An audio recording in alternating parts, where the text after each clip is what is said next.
bwebalekola bwe mbala babuzaako bwentongera basaba okukirambuza akatambi kano tonyumirwa bw'omusagala ofuna information bw'omu njagala osasanya akatambi kano saagala nnyo bateekako pressure na basaba kubanga kibakakatako kutambuza akatambi kano olw'ensonga saagala ofunewo ka information saagala onyumirwe ka information njagala otambuza akatambi kano okasaasanya olina abantu 10 sharingirako 9 akamu akasigadde okateekwa account ba page yo omuntu atalina mugukiro access wano asobola okulabira ku account butu butambuza information nabagamba oteekako ku page of account yo wano ofuna notification endaga nti osharinze information etambula kale wemala okusaba okutambuza akatambi ako then ngenda kusaba ompitire abantu bano wamanga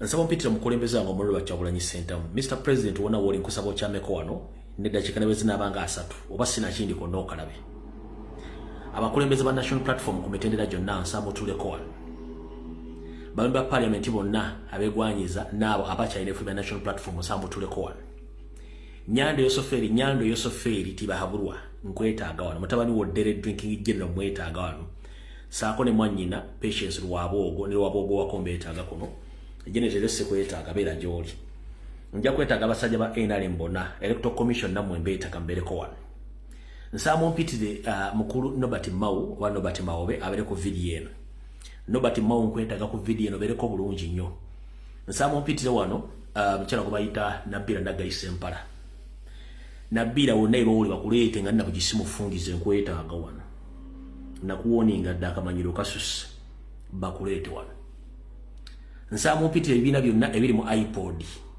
byonna obiina bonna mu 7 project mwenna mbeetaaga wano omuli ADF oba gye muyita DF mumpitire wano esima FDC PPF eddagala y'enziko mumpitire wano ne anti n'obiina bino obulala bwonna bujje wano nkiddamu mumpitire n'akabiina ke bayita app anti simanyi anti oba anti ani oba anti Juliet oba anti ani oba mukayita wano ka anti akakulirwa gundi oyo musajja ani Mugisha muntu mumpita eddagala y'enziko PPF kajja wano akakulirwa Lukwago mumpita ne FDC mumpita ano ADF akabinja kampuga kabaita ADF ne DP buloko ne DP yona bereko wano bulungi nyo tubyetaga bituleko wano nabakulira National Advance Movement nabo bereko wano mbeetaaga bwe malo bayita bwentyo mbampitire ngenda kuyisaawo obulango bugenda kubeera busatu tuleka tusimbule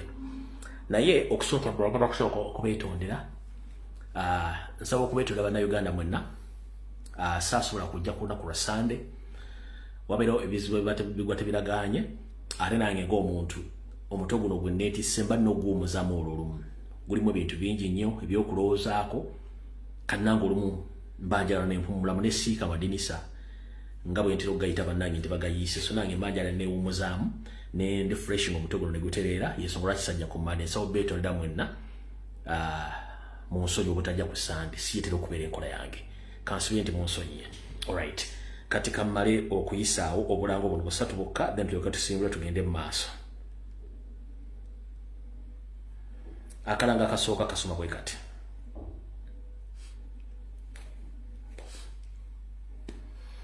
abakulembeze ba national platform nga bano bawangaalira mu ggwanga lya Canada bakutegeeza nti bagenda tegekawo okusonda ensimbi mu ggwanga lya Canada era nga bagiyita night and dance ngera egina kubeera mu bagiyita night and dance Noob Canada Diaspora Convention 2025 fundraiser dance night ejja kubeera nga 12 July 2025 kuva ku ssaawa emu ey'akawungezi mpaka ku ssaawa 8 ez'ekiro mu ggwanga lya Canada okuyingira watu kugenda kubeera kwandola endagiriro yeeno 279 endagiriro yeeno entry okuyingira kwa bwereere endagiriro yeeno 2799 Watson Road North York on M9M 2R8 for more information ojja contacting aba comrades aba Noob chapters e Canada bajja kutegeeza kekana akalango kaabwe kebampadde nkasome naganza obulango bw'enkyukakyuka mbusomera bwente buli mu ssente so mwena bannayuganda bali mu ggwanga lya Canada bagenda okusola ssente za campaign abakulembeze bategeeza nti mugende eyo ejja kubeera fundraising ngenda kuzo mwezi 12 omwezi ogw'omusanvu mwaka 2025 kutandika saa moya akawungezi paka saawa 8 ezekiro ebisinga mujja bitegeera akakalango kawedde katugende mu maaso. Abakulembeze ba South Africa naddala b'ekibiina kya National Platform n'ekiwayi kyabwe ekya People Power bakutegeeza nti bagenda kuwaniriza omukulembeze wa February Kyagulanyi Ssentamu mu ggwanga lya South Africa ng'ennaku bw'ennyendo zibasomera era nga baziteeseteese bakutegeeza nti no official NUP chapter South Africa welcomes His Excellency Robert Kyagulanyi Ssentamu in South Africa on the scheduled dates and venues. On 18th of July 2024, to be Friday, President will be in Johannesburg. On 19th of July 2025, to be Saturday, venue Umtata. On 20th of July 2025, to be Sunday, venue Cape Town. Protest Vote 2026, Ash Black Saturday, Nako Akarango Kaba, to be South Africa Mwena. Abana abaye mukuso, abana abaye mukwaniza presidenti, mubereyo bulungi, keka Akarango ake South Africa, mwena bakulembeze mubereyo bulungi nnyo, then tujja kuba tutambuza bulungi ensonga nga bw'oziwulidde. Alright, akaranga ko kawedde kanteekeyo kano ak'Ebongereza nako kagende mu maaso. People Power UK join us in the demonstration. The Minister of Defence, London, SW1A 2HB on 18th of July 2025 at 11 a.m. to 4 p.m. UK time. The UK should stop security supporting and military training of a murderous Ugandan dictator Museveni. For more information, please contact the leadership of National Platform in UK for more information about this demonstration. They will take place on 18th of July 2025 at 11 a.m. up to 4 p.m. UK time. Bakutegeeza ne bakulembeze ba National Platform sakona ekiwayi kya People Power mu ggwanga lya Bungereza bakutegeeza nti bagenda kwera nekwekalakasa ngenda kuzo mwezi 14 mwezi gw'Omusabi 25 ku saa 5 ez'okumakya paka saa 10 bagenda ku kitebe ky'obwekwerinda eky'eggwanga lya Bungereza ku ndagiriro SW mu ndagiriro eno mu kibuga London ko SW1A 2HB bakutegeeza nti mubeereyo bulungi okwekalakasa ku ngeri eyo nga bweri. So ebyo bwibadde mu bulango bwalyo njagala tuyite mu bwangu olwaleero ngenda kuyisaawo ekigulalo gikyaleero. Ekigulalo gikyaleero ngenda kiwuleza bannayuganda mwenna njala kiwuleza bannayuganda mwenna naye nga sinagenda mu kigulalo gi kansooke okutwala okusaasira kwange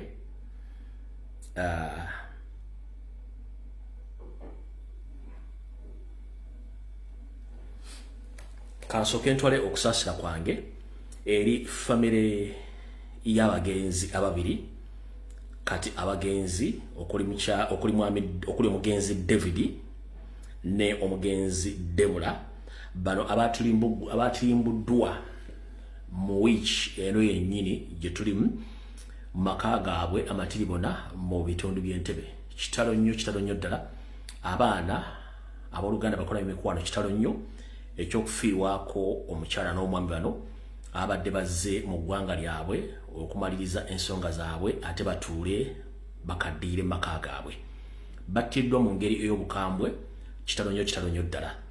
Mukama abawumuze mirembe naye yenna eyakoze ekikolobero kino ekyokutta abantu bano mmanyi naye wooli wennyini wadde omulimu wagukoze nga bakutumye ogukola naye naawe kennyini nkimanyi wootudde kye bakugambye okukola kikyamu.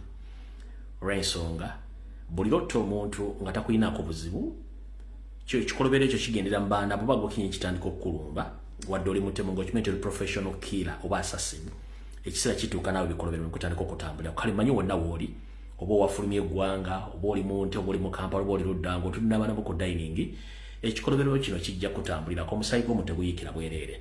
Kitalo nnyo ddala ekya famire eno Mukama abagenzi bano abawe ekyumulo eky'emirembe beebo abattiddwa mu bitundu by'Entebbe. Nga nyongerako akagambo katono nnyo bwe tujja no ku media ne twogera ensonga zino tuba tetusiika mpande oba tetusiika mpande oba tetusiika binyeebwa bye tubagamba bya ddala. Uganda teri safe okujjako ffena nga tuli safe. Oba olina ssente oba tolina ssente Uganda teri safe okujjako ffena nga tuli safe. Naddala abantu abali mu diaspora. Nsiba mbagamba wano nga mubuzabuza nga bafuka baana batemwagala kumanya nsonga zino. Nakugamba ekiri atabala kyekiri n'asigadde waka. Ekiri atabala kyekiri n'asigadde waka. nze nsaba Mukama bwe kiba kisoboka abaatusa omuntu ono babakwate naye kiyinza okubeeramu ekizibu olw'ensonga zino ensonga bbiri wamanga njagala zizongera ku one okusinziira ku wenkoze observation mu nfa y'abana abantu eno gwabadde mulimu gwa munda gwabadde mulimu gwa kibayita inside job nga neyazze okutemula abadde amaze ebbanga ng'akola survey okumanya ennyumba eyo ebyokwerinda byo biri luddawa we wali weak point kamera ozewala otya era yabadde professional to the extent nti baleese embwa zakomye ku gate we zakomye okufuna olusu lwakomyawo so eri yabadde inside job naye nga eyinza okuba nga abaddeko n'omukono gwa state okubayambako kubanga nina information gye nasirikira ne sigita ng'ekitundu nga Ntebe Museveni ne family ye n'Abanyarwanda banne baagala nnyo ekitundu ky'Entebbe okukimala buli munnayuganda yenna alinamu property eri worth billion baagala kubyeddiza bwe bate bakiwambye buwambi lwakiri bakujjawo oba bayita mu bintu byonna byetaagisa okuyitamu ne batwala property yo so there is a possibility bwe bate yabadde inside job nga ya family then state inamu mukono olw'ensonga nti assassin yabadde so professional olw'ensonga nti yabadde yasooka kubala kitundu kyonna nga bwe kiri ewali weak point mu security n'ayingira n'atemula abantu be n'atambula n'agenda nga n'embwa teyasobodde kulondoola buvuuna budde bwa muntu ono gyeyalaze so nze bye byange Mukama abawummuza emirembe tewali kyakola ne Uganda tubaddamu nabagamba nti mwegendereze nnyo si buli muntu akusekera nti abeera mukwano gwo si buli muntu gw'osinkana mu diaspora nti mukwano gwo nabagamba Museveni alina abantu bangi bakosa nga tebabamanyi nina ekifaananyi kye ndagudde ku social media okwo nga family eno yali esinkanyeko Winnie Byanyima family eno yali esinkanyeko Winnie Byanyima naye sigenda kugamba nti yabadde mu kintu ekyo olaga nti family eno yali esinkanyeko Winnie Byanyima nze okusinziira nga bimaiti Museveni bwa operatinga wate kuba waliwo omukono ogw'amaanyi mu kufa kw'abantu bano nga temujja kuguzula ssaawa zino wabula njala kugamba ekigambo kimu gwe Munnayuganda ali ebulaya yonna buli muntu yenna yali esinkanyeko Museveni bali yasinkanyeko Museveni bali yekozeko ne Museveni balina ekibagatta era Museveni takuwa ssente oba tomusinkana nga tolina kyogenda muwa in exchange teri asinkana Museveni nga teba agulwinze ku terms and conditions oba ali mu diaspora oba ali mu the moment you meet Museveni and you have discussion oba ng'olina backup muteekuba mulina kimukola in exchange mu services so gwe Munnayuganda ali mu diaspora abali mu America abali e Canada abali mu Europe the moment kasitoma nti omuntu ono yasinkanyeko Museveni oba akolagane Museveni oba and be very careful with those people kubanga temumanyi Museveni operatinga omuntu ojja tajja kuga nti ye operative no kubanga abantu ambali wicked bagamba nti okufanga mwanvu afa mugagga so mwegendeze nnyo Bannayuganda abali mu diaspora tubagamba nti mujje tukwatire wamu ensi yaffe tuginunule mwesudde gwa naggamba so teri muntu ali safe nga Museveni akyafuga naye nga information gye mbagambye eri ekitundu ky'Entebbe nali nagitereka dda nga buli muntu alina property eri worth billions mu Ntebbe bamunoonyerezaako fale bagirina property bagirina bamanyi family yo bamanyi buli mwana wo na buli kimu kyonna buli kimu bakirina bagenda kujjawo omuku ye statement gye njegadde okukola mu bikwatagana ne family yo kitalo nnyo ddala Omukama abawummuza emirembe family eyo katugende ku Kigula Lodge Ekigula Lodge kyalo nja kiwuleza Bannayuganda mwenna manyi eri abagenda okiwulira nga kiringanga ekisosola mu mawanga naye this is the reality nabaga byange mbyogera kati ng'omusizi Agulesi yantingenda kulirako bantu bange nkiddamu ebyengenda okwogera mbivunaanyizibwako nga nze anababiwulidde obi biwulire nga bw'obiwulidde era gwoyinza okulya ngenda kusawundinga nnyo nga asosola mu mawanga ne gano ge mazima gye batajja kugamba genjagala owulire amatuufu mu Kigula Lodge kya leero ngenda kijja mu lufumo olugamba nti kabugo kakadde wattu tekaggwa mbuloolo kabugo kakadde tekaggwa mbuloolo lwaki tekaggwa mbuloolo olw'ensonga nti akabuga k'engeri gye kagenda kakufuuka kakadde keeyunirwa nnyo keeyunirwa nnyo obuwuka obutalabika y'ensonga lwaki era kaba tekasobola kuggwa mbuloolo olw'ensonga nti buli muntu alina omuze gwe ate emize gy'abantu tegibaggwangamu basigala nagyo njagala mbawo ekyama kino mbale temukimanyi naye saagala kisawundinge nga ekisosola mu mawanga naye ng'ate ge mazima era abakimanyi nti kituufu mwe mulimanya kimulimba enzita Museveni gyattamu abantu abamukoledde ebbanga lyonna n'abo bakyamukolera era baali mukutta n'abo bakyakozesa abasinga obunyo bali temumanyi kigendererwa kino One. Museveni is a masquerader. Muntu mulungi mu kwefula kyatali nga alina kyayagala. Wabula niwo bategeeza na nga bwe mbabuusa nti abasajja abanyankole ba indigenous bannakabala bakimanyi. Naffe tutandise kibuukera tukitegeera. Omuntu gwe bayita omutuusi. Omuntu gwe bayita omutuusi n'omuhima. Basawundinga okubanga abantu bali babiri banjawulo ne bali omuntu ogwo. Omuhima n'omutuusi. One, bakamafulejinga nnyo. Tewali muntu gwe baagala kusembera mu komite yaabwe. Babeera bokka. Wabula bakozesa nnyo abantu abalala okufuna kye baagala. Naye nga bakimanyi bulungi nnyo tebakwagalangako era bakukozesa bajja kumala bakutte kubanga ojja kuliviringa ebyama byabwe. Lwaki? Njagala ombulira komite y'abatuusi yonna weeri. Ng'ali abaddemu komite endala n'etuulamu n'ebeera settled. Tebeerangawo. Njagala ombulira komite y'abahima eyali etuddemu abantu abatali bahima ne babeera nga basetolinze bulungi. Teriiwo. At least bakutuuma ekinyanya ne bakusosola mu ngeri esoboka ne baba balina kye bakwagalako basobola okweta. Kino kigenda kusawundinga kijja basawundingiramu ng'ekyokusosola mu mawanga. Wabula gano ge mazima agakaawa. Omutuusi n'omuhima bantu bali omuntu ogu omu baawula mannya naye ebigendererwa bye n'ebikolobero byabwe bye bimu.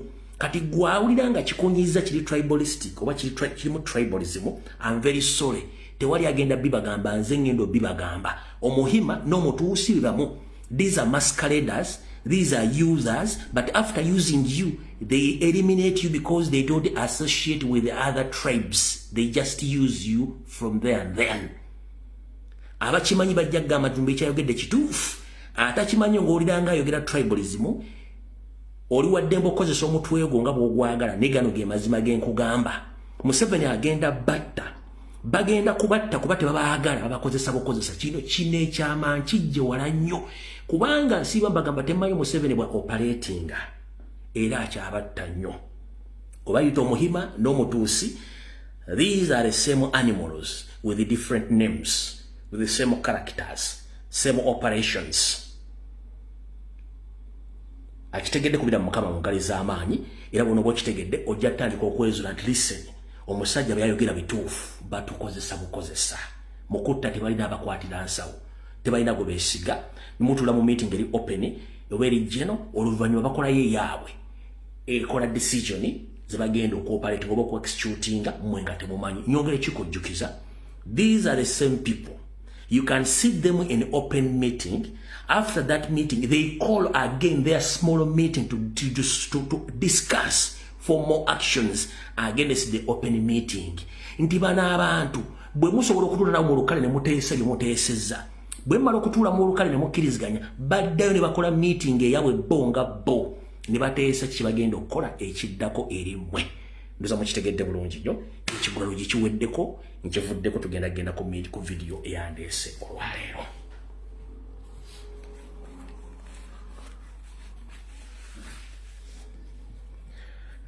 Alright. Ntumbudde era video etandise nakuzo mwezi ziri mwenda ezakonka ku mwezi gw'omusanvu omwaka 2025. Tutandise tutya. Njala kubaza mwenda bannayuganda abasobodde okukwata mu ndyanga ne mujjamu obuuma obutambuza strong n'obugenda otambuza campaign mubali nnyo mubalira eddala. Nzira munjala okubaza mwenda bannayuganda abakutte mu ndyanga ne mujjamu obuuma obutambuza strong n'obugenda otambuza campaign mubali nnyo mubalira eddala temujjanga okwo.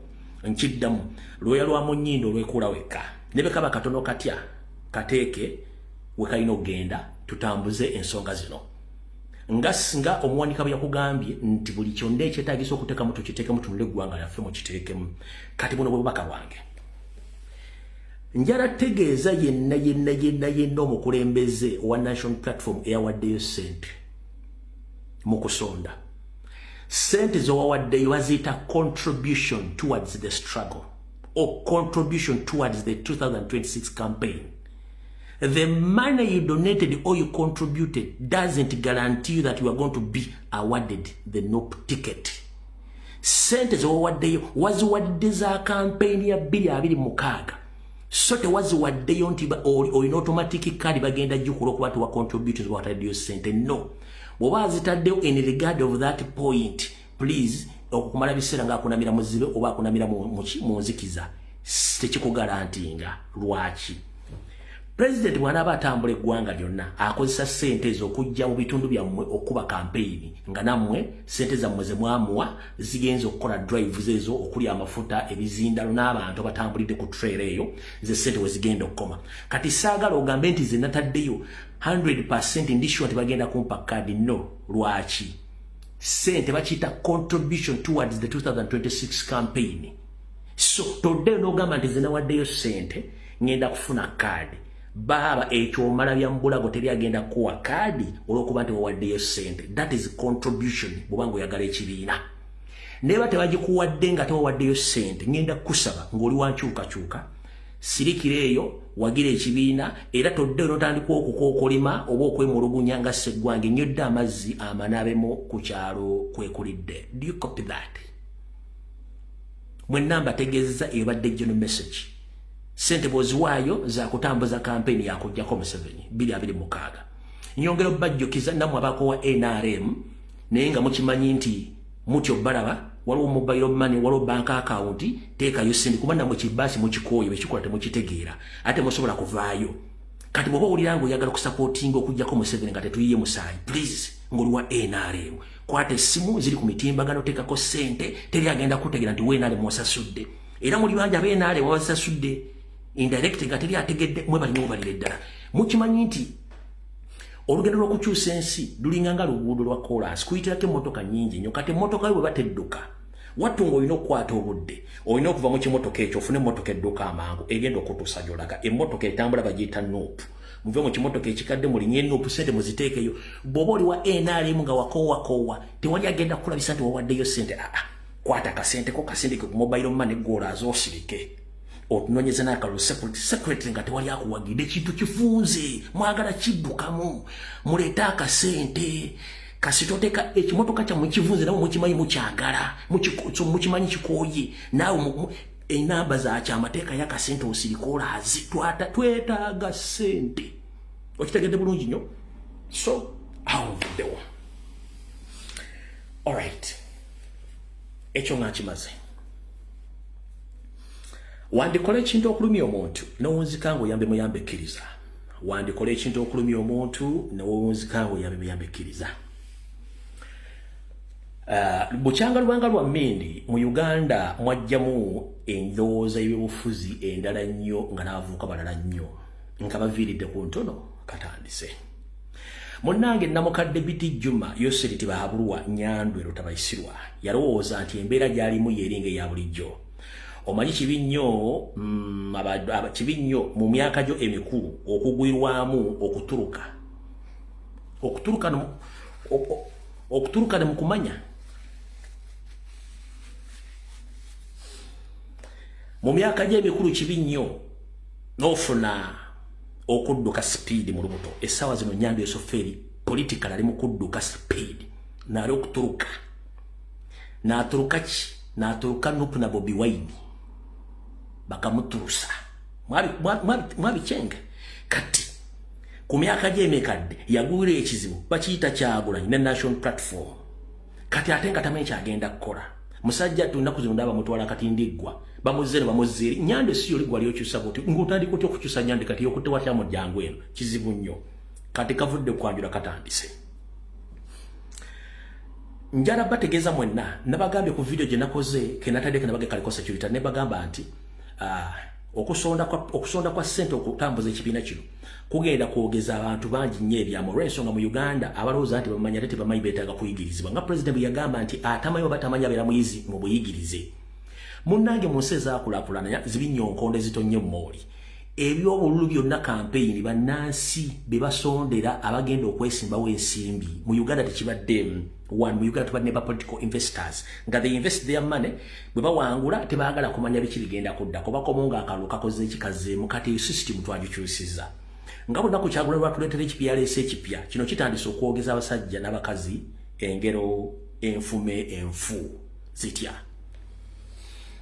Nga mbagambye nti wandikola ekintu okulumya omuntu n'obunzika ng'oyambe muyambe ekkiriza tutandise. Omusajja mukulu yateekawo akabinja akabafere ke bayita iPod ng'akungaanyizamu abantu be n'afuna ebifaananyi n'abisindikira abazungu n'abagamba ani abagamba eti ndwana opposition tutuno tutula kachina tunywa nga nze ntudde eno nenjogera nabo ate ngenda batulugunya ntya akantu ako Kyagulanyi n'akabuuza ne national platform n'ekabuuka kati Yoseri Nyande n'agamba ati akasajja kano kakoze ntya kansooke kasindikira abavumi bakooye babivuddeko kansooke kasindikira ba blackmail ne ba propaganda bakooye babivuddeko kankasindikira parliament kavuddeko nayo kalemye n'agamba kati nkoze ntya kankakwatira abantu bamalewo era abantu baganja abantu basigalega nkoze ntya kati kangule babe ba parliament bali mu kibiina kibo namba malewo biganye n'agamba mayita kati kankole etteeka mu parliament ng'etteeka lino ligenda kukwata buli muntu yenna alina ekyefaananiza ku kintu ky'amagye mu musibe n'ebisumuzo mbiteeke mukamugwanya etteeka n'alikola era tekina n'agamba akasajja kano ngenda kakola ntya ndi kankole etteeka erikwata ebibiina by'obufuzi ebitasobola kukwegatta mu iPod tubijjeko ensimbi n'akola etteeka ne baliisa naye nga bwe nkugambye nti wandikola ekintu okulumya obunoozi kangu yambe ekkiriza eyajja n'abaga etteeka eryo embulirumya Nuupu ate yakuba Bukobi Museveni goolo etya bw'obanga ogoba musajja munno wati olekanga mwezi n'akozza litya mu kusookera ddala tebasooka kumanya kifaananyi kiri kitya ekifaananyi kyali bwe kiti bw'okyanga ebibiina by'obufuzi bibeerawo bibadde bifuna ssente mu mateeka eziri mu mateeka wabula enkozesa n'ensaasanya y'ensimbi eyo abasinga obungi babadde bazifuna nga bazigabana ng'abantu so si ku lw'okuzimba ekibiina n'okuzimba eggwanga. Do you copy that? DP, FDC, Jema n'ebibiina ebirala byonna bibadde bifunanga ssente Nuupu zeefuna ne NRM wabula ssente zino babadde bazigabana nga ba individual nga tebakulaakulanya bibiina era nga tebakulaakulanya byabufuzi mu ggwanga. Y'ensonga lwaki bajja ne babuuza nti badde mufuna ssente mu gavumenti babuuze mwembadde temuzifuna. Nuupu yaakamalawo emyaka 4 lwaki mugibuuza ebibuuzo bingi kubanga omuntu tebalina kati tuzeewali. Bwe bakola etteeka lya political parties mbw atagenda kubeera mu iPod tagenda kufunanga ssente ffe kyetwali twagala ekikulu twali twakifuna ddemu ayisiza etteeka kyembagambye nti wandikola ekintu okulumya omuntu n'owunzika nga oyambe muyambe ekkiriza kyeki ssente twazifuna ne tugula ettaka mu kibuga wakati ne tuzimbamu headquarters ne wasigalo ne space y'okupaakinga buli kimu tekifuna kye twatagala in time ne tukifuna kati tuba tetukyetaaga ssente zammwe kyekisooka. Kati abazaagala be bali abanoonya okuprovinga nti ebiina byabwe ebiri nga tebikyaliwo so ekyo mwakola nsobi mwajja obudde bugenze ekyo nga tukimaze. Byonna bwe biganye ne bakola batya Museveni n'alyoka asindika Nobert Mao. Bw'amusindika ayogera ebigambo bingi nnyo ffenna tusirika. Mao n'ayagala akyusemu n'amateeka ffenna tusirika kati kye baakola ekikyamu kino kyekiriwa.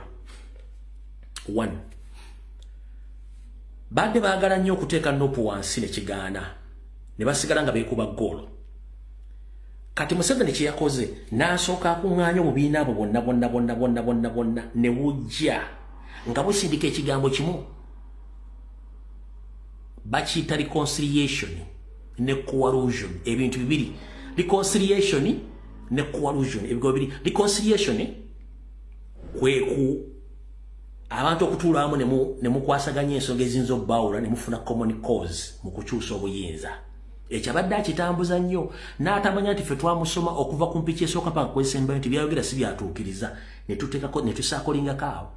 Kati coalition Lukwago, Ssemujjunganda, Mpuuga n'abalala aba DP block nga bajja banyuma ekibozi kya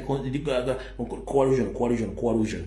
Kati nabo ne tubategera tubateeka wali era nabo firimu zaabwe bazifiiriddemu kyebadde balina okukola kyekiriwa kyekino wano wammanga. Kwe kugamba Nobert Mao nti bayite abakuli ebibiina ebyo bagambye nti ekibiina kyonna ekitagenda mu iPod tekigenda kufuddamu kufandingibwa era tekigenda kuddamu kwetamu mu kintu kyonna kitibwa kya kufuna ssente zifandinga bya bibiina byabufuzi. Ntugamba okay, no problem.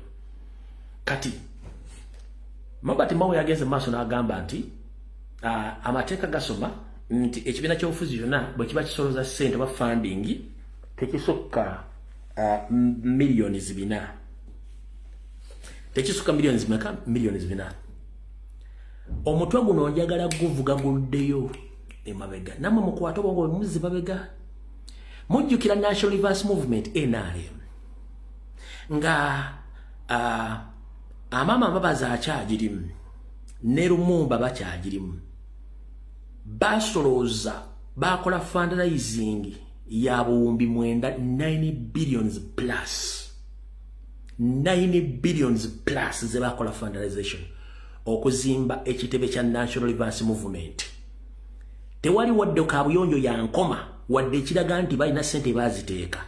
So Mr. Norbert Maobe, if I may ask, before you come out to say something about national platform, about what happened this week, especially on Monday, when people came out to fundraise this for national platform, especially for the forthcoming elections, you mentioned that the law says that there is no political party which is allowed to collect around 400 million Ugandan shillings. But let me ask you, during the time when Mbabas was still an NRM member and Lumumba, they collected 9 billion Ugandan shillings. If I may ask, was that money meant for political party or it was meant for a government? It was meant for political party NRM. So NUP also is a political party. NUP has all rights to correct whatsoever amount of money people they wish to fund towards the struggle. So there is no law which can stop people from funding national platform. There is no law. Mukulu Norbert Mao. Njala kutegeeza. Ekibiina kyoyingiddemu kino obukulu. Ekyali National Reverse Movement. Nga amambaza akyalimu n'omukyalo Lumumba basoloza obuwumbi 9. Nga busoloza ekibiina kya National Reverse Movement bazimba ekitebe. Ekitebe bakizimba zo sente ze basoloza zali luddawa. Oyala kunga nti etteeka mu kiseera ekyo lyaliwo. Ekisinga okubaluma nti muteze buli kakodyo konna akokukwatira mu nopo kabalemye. Kati kambabulire kino ekintu kiri kimu mu kitegeero lwaleero. Wano muli mu kwerabisa. Muli mu kwerabisa. Mulaga nti ba agenti bamwe mu mulabo opposition kati balemeddwa. What is next? Muli mu kwerabisa era kati mbalabala muli mu kwerabisa. One, kati public ekimanyi nti mwenna mulwanyisa national platform lwa Kyagulanyi Center mutekyaliko kubuuzo. Kati gwelyo olieri oyogere bigambo bikikinike. Lwambega bamwe abali mu anti PPF eddaga lyenziku eno Allied Democratic Forces bujjema bwali bonna ate bwe mugamba Norika Ecological Party ya Kagege mubeeko nganya bakole force jointly. Ekyo tekigenda kola kubanga already mumaze obbalaga nti bano bonna babadde bakolera government. Kati ladies and gentlemen, buno bakanjala bugende mwenna bannabya bufuzi. Teriyo kibiina kya national platform kigenda kweyunga mu mukago gonna ogobya okulonda okujjako tebiriyo. Kubanga mumaze otuprovinga nti mwenna muli bakozi ba M7 muli ba Mbega. So we don't associate with the NM7 agent in opposition. We just remain with one opposition, that is a political party known as a National Unity Platform and Robert Kyagulanyi Center. The rest, they are Museveni's agents. That's why nti musindikiriza abantu ogenda mu kimu iPod. One, sagala kwogera bigambo bino nga sina bujulizi. Maobi yayogedde. Bile bigambo Maobi yayogedde.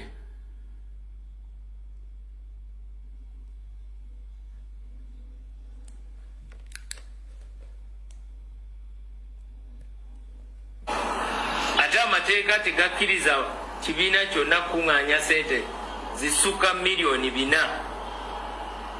iPod kye kibiina ekyasobola okumatiza gavumenti okuteeka sente mu bibiina. Hold on. Teri kibiina kikkirizibwa kusonda milioni zisukka 4. iPod kye kibiina kyokka ekyakkiriziganye ne gavumenti. So iPod kibiina kya byabufuzi oba mukago. Munnamateeka Mao. iPod kibiina kya byabufuzi oba mukago. Ensi yandibadde yagala okutegeera. Ompulira bulungi nnyo? So bwebanga iPod kibiina kya byabufuzi, NUP tejja kubeera mu kibiina kya byabufuzi. Nupu tegenda kubeera mu mukago gonna kubanga buli kintu kyonna ekitesitinzeeko tekijja kukola era tejja kibeera tugenze mu maaso kankazeeyo katono ate amateeka tegakkiriza kibiina kyonna kukuŋŋaanya ssente zisukka miliyoni 4 ipod kyekibiina ekyasobola okumatiza gavumenti okuteeka ssente mu bibiina. You cannot be a political party aspiring to lead the nation when you don't support dialogue processes, because then you cease to be what you stand for. All right. Omwami yayogedde ayina oluganda ku Norbert Mao wa NRM. So, you can't force someone to go in dialogue. You can't force someone to go in dialogue. Dialogue is the process when a law applies that you give and you take. We don't have nothing to give National Advance Movement. And we demand for peaceful transition and we demand power because we won the previous elections. Nothing we are going to offer in that dialogue. So if you are talking about dialogue, nothing is going to happen between National Platform and other political party. Bulimbwedde ku nkondo yaayo.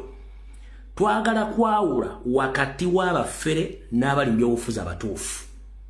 Buli muntu adde ku pate ye zaabika emipiira. Buli munnabyabufuzi yenna genda mu constituency yo abantu bakutegeere gwani tukooye ebintu by'okwebuzaabuza nga bafuka banaaba. Ekibiina kya National Platform wona muli buli wantu wonna musimbewo omukulembeze. Lwaki? Bukyanga National Platform yingira mu parliament. Abadde ku ludda oluvuganya babadde balwana ne National Platform mu parliament mwennyini bakubyezaako emiggo bamukubye eng'omu. Ebiteeso bya National Platform babireeta babigaana. Abakulembeze tubaga bave mu office NRM n'ebiina nga bibalemesa. Essanzi wali kubaga tteeka lijjawo Joel Sonni era bakirimbe bennyini abibana bebiina by'obufuzi. Kati mwagala tugende mu dialogue nani mweke nyini muli balabe bachi bachuka. So there is no way we are going to go in that dialogue with you guys. Musigale gye muli twabategedde kyo kyawedde. Ate njala bategeeza. Power belongs to people. It's Ugandans who decided to expose the regime and its agents. Eyo topic njiggadde awo tuvuddewo. Omukulu ono tekimumalidde n'awandiika omuko gw'ebbaluwa omunene ogumuswaza nagutadde dda ku mutimbagano mugulabye ogwe muko gw'ebbaluwa mawu gwawandi sigenda gusoma kubanga mwagutegedde dda naye ng'ebirimu byonna bwe nkusomera ebintu byonna ebirimu mulimu ekigambo dialogue kyekisingamu obungi njagala ongendere ku Gola Moses that is Gogo otekemu ekigambo dialogue kitegeeza ki bw'onoofuna ekigambo dialogue ojja kitegeera nti bano babadde ebbanga abanoonya president boogere naye ku nsonga ezimu nga tebasobola mufuna kubanga tosobola kuyita dialogue aho mwayigo to dialogue ogenda ku dialoganizinga nani mu budde buno one mu bibiina byonna ebiri mu iPod FDC oyina abasibe bameka ba political prisoners PPF eddaga ly'enziku mwina abasibe bameka mukomera nga byabufuzi and mwina wadde ekiyenje kisibe ADF la Democratic Forces party yampuga mwina musibe eki kati ongamba tugenda mu dialogue n'ongamba mbu tugende mu dialogue ng'atenza abantu bange mbasibye mawo gambye nti when we dialogue we get solutions. That's why even previously we released 60 prisoners. Mawo osobola okumentioninga abasibe bemwatenkaaga bebaani basibe kyenkaaga bogamba nti mwabata basibe enkaaga kiboyogera bali luddawa tebaliiwo mawu ekizibu kyonna kiri ekizibu kimu bwe kiti nti walwawo nnyo okwekweka obudde bugenza okuzibanga akabino okalesebwa lwempowe kufuuwa ffe tetulina buzibu nakyo teri agenda balumirwa bwe mwakola ekyalina okulaga awo tuvuddewo ebbaluwa kanjijjemu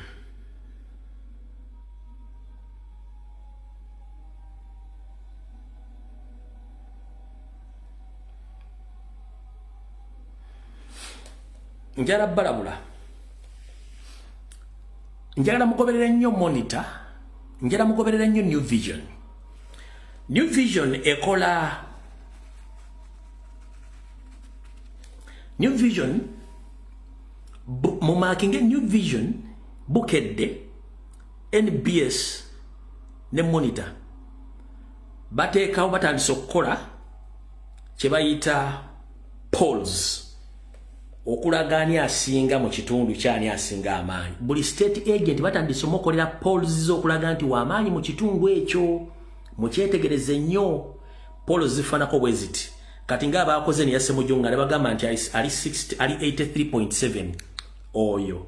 Naye nga New Vision yagenze ddi okukola polls zino okumanya ani asinga. Kubanga bano ba state funded agency abali mu opposition be bayita dialogue. Kati awo tuvuddewo tugenze kansoke mbayitire mu kino mbwangu nnyo. Lindako njala bayitire mu kino mbwangu nnyo mukitegeere.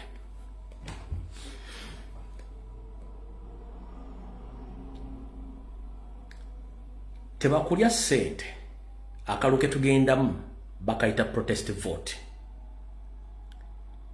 Omuntu asinga okumanya ekigambo kye bayita protest vote bamuyita Nywande Yosoferi Kaguta Museveni Tibahabulwa. Nkiddamu tugenda mu kaluke bayita protest vote. Omuntu asinga okumanya ekigambo kye bayita protest vote bamuyita Nywande Tibahabulwa Yosoferi Museveni yasinga okimanya lwaki.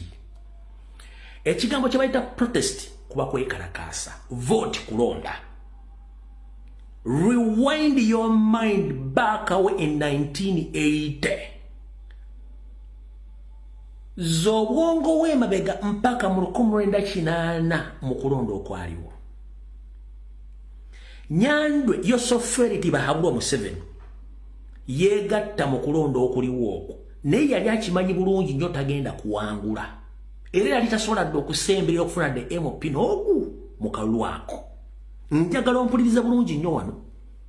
Nywande yasinga okumanya ekigambo kye bayita protest vote because ye bwe yagenda mu kaluka ekinaana yagenda akimanyi nti is going to protest. Whatever results or whatever outcomes in 1980 polls over elections, ye yali already amaze okukozesa ekigambo kye bayita protest vote. Yali amanyi akalulu bwe kavaayo nga Semogere yawangudde oba Obote yawangudde agenda kosa protest vote method ki yakwata mundu. Do you copy that? Mubadde mukimanyi? Kamala okunywa ku mazzi.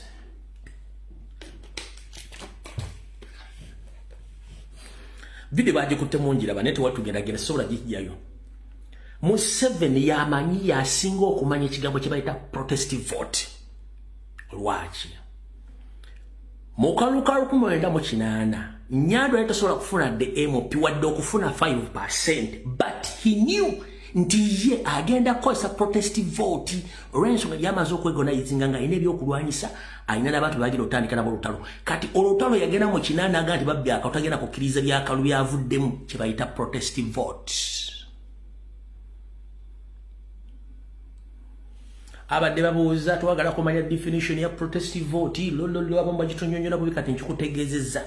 Museveni yagenda mu kalulu k'ekinaana nga underdog nga akima tasobola kuwangula Obote, tasobola kuwangula Semogerere, tasobola kuwangula bakalimu abalala bonna. Naye yagenda akimanyi nti is going to protest ebinaava mu kalulu ako. Kati already fe 2021 twawangula akalulu ako Museveni n'akabba.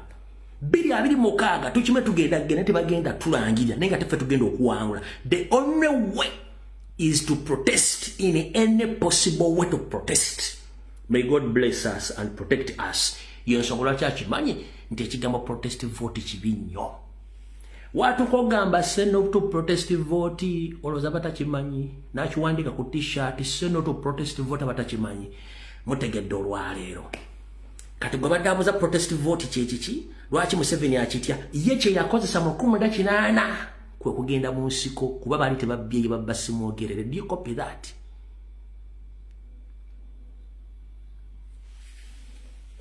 Mukitegedde kati awo bw'amala okumanya nti protest vote bwe yali ekyasinze omukuba enkyukwe sente zokka ezasondeddwa ne zatamanyi amanyi it's enough money to overthrow the government.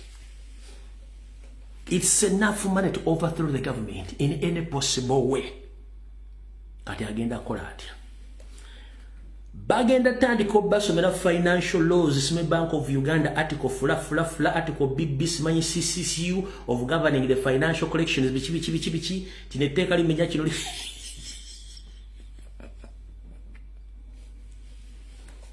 mubirinde bagenda kuleta financial acts zikola governing Ministry of Finance Bank of Uganda bagenda kusoma articles nga mauchi yeyogedde they mean it bagenda kubasomera articles eno ekwatagana ku sente bwezi ne nga temunnasoma articles ezo gye bulujja kano musooke mutubulye essereze mwakonya obumbi ekyenda eza NRA mwaziteeka wazite zaina article oba tezaina limit awo tuvudde tetwagala tukole kitugende tutwagala tutuluddewo nyaawo era njala tugende maaso awo tuvudde kati which ewedde ne which eri which bili oba sate mabega nabagamba anti nze sirumba muntu atalumbye Robert Kyagulanyi Ssentamu sirumba muntu atalumbye National Platform sikikola nabagamba wiki satu nembagamba nti Nabira Naggayi Ssempala agenda kuva Canada ajje mu Kampala mujja mbola byagenda okujjirako nabagamba mu mulinda agenda kujja nga nenzijajjaje temugenda gitegeera nembagamba dilio nanji manyi nga bwajja ne mu mwakadde ne tumwakadde wabula nga bumanyi sitaani talokoka omukyalo ono yazze ku TV n'ayogera ebigambo nga ajolonga anafuya struggle anafuya ne president nga mukimanyize sinyo buteese ate saagala muntu amanyiira mukyala Nabira Naggayi Ssempala nkulamusiza akanswente bulungi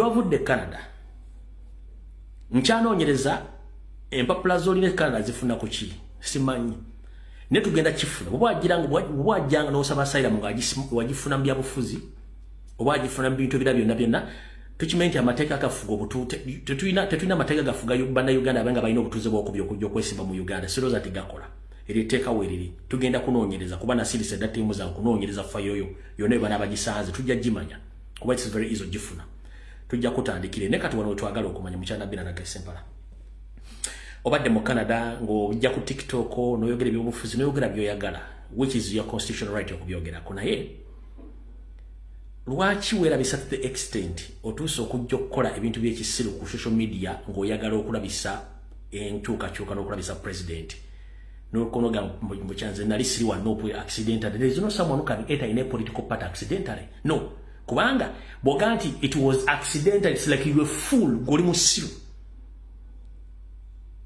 oba musiru oga nti accidentally neyisanga ndi munupu accidentally noga nti Kyagulanyi yaleetera kaadi ye ku mulyango Oina footage nga Kyagulanyi azzeewo ku mulyango akuleetedde kaadi. Can you provide that footage? Kubange wo wali bereyo kamera. Oina footage obo muntu yene yali wakulumiriza nti Kyagulanyi akuleetedde kaadi ku mulyango. Azifu nti yali desperate nyo talina muntu agenda kwesimbawo. Kinjagala osoko buli abantu. Mulekerawo okumanyira abantu wano. Ngenda kusaba ekigambo kimu. Je kigambo National Unity Platform kamwako. Je kigambo Robert Kyagulanyi Ssentamu kamwako. Enegenda kubera warning shot. Je kigambo National Platform kamwako. Je kigambo Robert Kyagulanyi Ssentamu kamwako. Oze okwesimbawo ku biragiro bya Anita Amongi, Salimu Sale, Muhammad Nsereko, ngokosa timu ya mawulire eya state saako n'omuvuka gwe bayita Dinduba Wasava. Mbakumenyedde. Oze ku biragiro bya Salimu Sale, Anita Amongi, Muhammad Nsereko, saako ne timu ya mawulire ezidukanya state saako ne Dinduba Wasava. One. Sente zonna zigenda zipa kuzitekebwa mu timu eyo. Naye oyina personal issues nkulabula. Nze bwe mba kugenda nkulabula. Mission yo giddeko. Museveni alina akantu ke baateeseteese nti okulonda kw'omwaka ogujja kugenda kugwera mu kooti. Olwokuba nti yagetegese wunyi ddolo. Omanyi njagala nkuwa information nga nkuwerako evidence.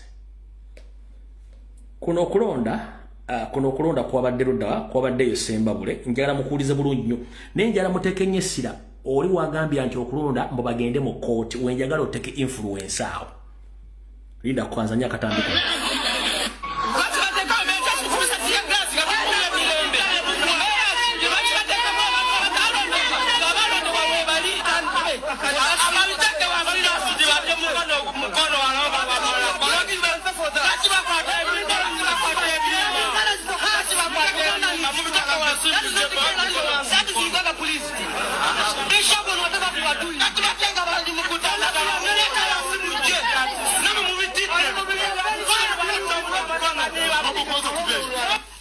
poliisi y'ekyazanga Pamela Kawuma akanyiza kusaba abavubuka bano balonde naye ne beerema era n'omubaka wa pulezidenti mu kitundu kino bano tebamuganyiza kubaako kyabagamba.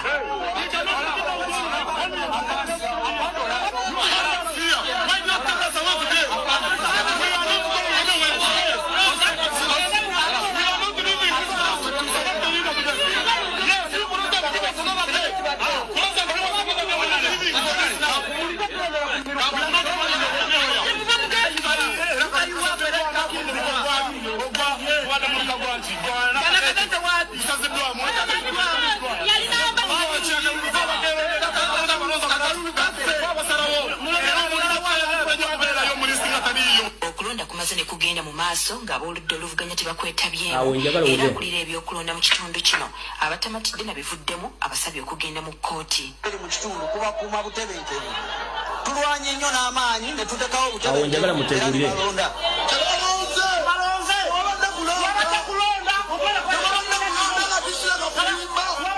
Mu disitulikiti y'Empigi abayoku ayagala okwemulugunya agende mu kkooti nga bo bamaze okuyisaawo ekyabwe. Kati wulira Nabila Nagayisa Empala Mission gye yagiddeko 1 nabagambye wandikola ekintu okulumya omutunowuzika ng'oyambe muyambe ekkiriza.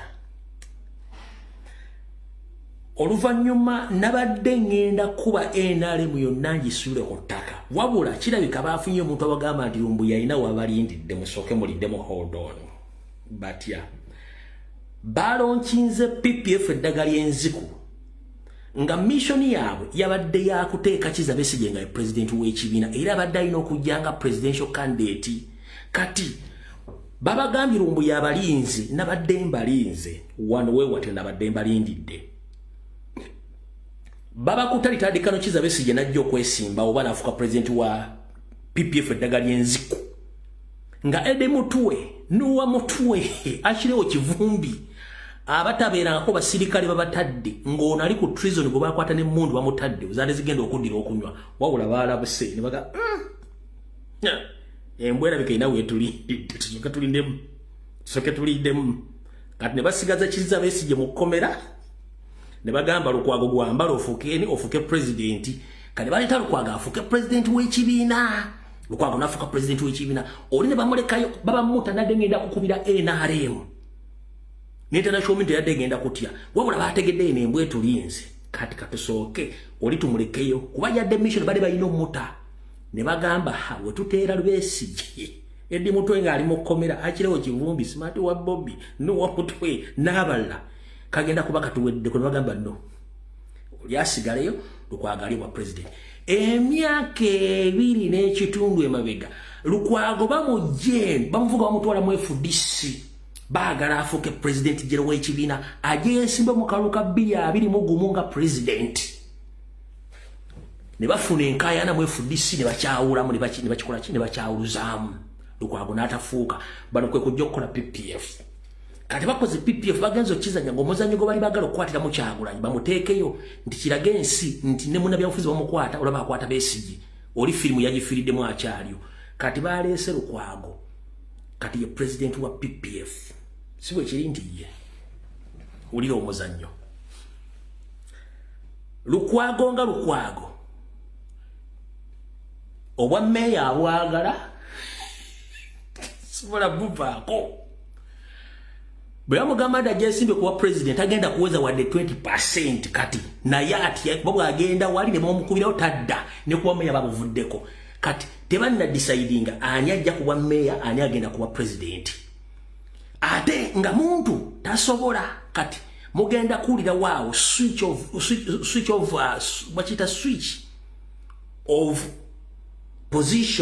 position either bayinza okufuna candidate najja neyesimba ku kibiina kyabwe nga president oba okufuna omuntu nenga Lukwago ye akatenga akalina ganze siva wano. Kati mutafa wano Museveni takozesa muntu n'atamujjaako n'atamulyamu lukwe. Lukwago baamulidde muddo olukwa kuwa meeya bagenda kuleeta Nabila Nagayisa Empala yaba yesimba kuwa meeya wabula agenda kujjanga independent kubanga yabagambye mbu yetasula bayinza omuwa kaadi bw'ajja independent gundi yamugambye Salim Saleh yamugambye tugenda kuleeta by all means oba wangudde oba towangudde bisiga tujja bikolera mu ki tujja bikolera mu court. kenkuzanyidde akatambi kali nti okulonda okujja konna kugenda kuggwera mu kooti naye nga ba NRM bonna bakoze ekibayiseemu kati kyekirata Nabila Nagayisa Empala by all means kwe kutandika nomuwa airplay naye nga talinaawo kintu kyonna naye bagenda kwesimba ku kyalo kuyaza basoba kulabwero siwano ne bagenda muleta muzannyo guno kati bagenda kuba Lukwago omwanda awe kubanga Lukwago leta sono agenda kuba president atyayo olwokuba nti bamufudde president wa party kati bamuwadde bargaining power mbwasobola okukola bakole collusion n'ekibiina n'ebibiina birabya ngero bate teri collusion ya kibiina kyonna kigenda kubeera mu nupo tekiriyo mukole kasasiro wammwe muli ba state agency tumanyi bulungi nnyo kati mbawadde ekifaananyi kirungi Nabila wakola ki wagira kati ngenda kugamba mukyala gwe Nabila Nagayisa Empala omanyi bulungi nnyo bodda muno oyogera ku Kyagulanyi Center mu n'ekibiina kya National Platform yagenda personal naawe kyensobola okukola okimanyi bulungi nnyo kola byonna byolina okukola ne bw'ogenda okutandika okumanyira Kyagulanyi ku mikutu ba ku mitimbagano yagenda personal naawe toyinza obutakyagala nga ne mu Kampala tosobola kulinnyamu lwaki ono siye on a current boyfriend wo namutimbye demisana bamuyita Asimwe Baliza Henry ono siye current boyfriend wo oye current boyfriend wo Asimwe Baliza Henry yoyo current boyfriend wo gayo no is an operative yali ya desertinga nagenda mu ggwanga lya Canada jabadde bbange lirona nga datinga ne Nabila Nagayisa Empala era nga boyfriend we but unfortunately abamukolako profile nga gaya badde wamaje tiyasobola kufuna mpapula kati bakomye Nabila Nagayisa Empala bwe bakomyewe Kampala Nabila yagala divorce bamala ofuna divorce then bakole embaga very soon muyinza okulabako ekidala nga Nabila bewasiza n'omuvubuka ono then aberenga mu bawe officially then yadde Canada mufuna empapula batandika okukola obufumbo. That's the move. Ono guy kyekibalo kyali munenga ono state operative already era omuvubuka okuba nti yali desertinze nga state operative nadduka teyadduka nti yali ayagala yadduka nga state emunoonya yoga Canada kati Nabila Nagayisa Empala na negotiating ne Jerusalem Musale state okukkiriza omuvubuka ono akomewo mwe mukazi gwe ngenda mpola genda mpola Kyagulanyi National Platform genda mpola nkubuulira nali nakunoonya ddanga nakusiriikirira mubadde mu opposition nga mubuzaabuza abantu nkulaba ku station yo nange olumba National Platform wa Kyagulanyi nkulayira ngenda kwambula to the body marrows nkulabudde bulabuzi mukulu Sempala wonna wooli ex w'omukyalo Nabila Nagayisa Empala nyweze ebyokwerinda byo singa ddamu okukola any slight mistake oba ataka ku nuupu oba ku Kyagulanyi ngenda kujja spinning ebijanjalo biyiwemu amafuta ekyo nkikubuulira sente zonna z'otambulirako security gy'olina yonna ya Salimu Sale Anita Amongi ne gavumenti n'omuvubuka ono wamunegotiatingidde okudda anda Salimu Sale ne bamutanga tebamulina ku kye bagenda mukola njagala oddemu okola ekigambo kyonna ekirumba nuupu kola ebyobufuzi byo oba ojjidde mu kibiina kyammwe ne mabike no problem. I don't have a problem with you but associate yourself with the National Platform and Robert Kyagulanyi Center tujja genda beya nako naawe omanyi kyensobola okukola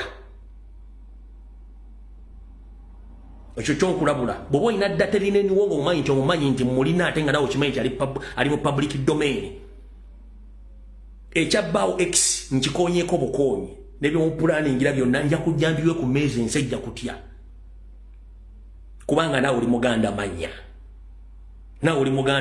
nja kuddayo mu kyalo gyemukuzaala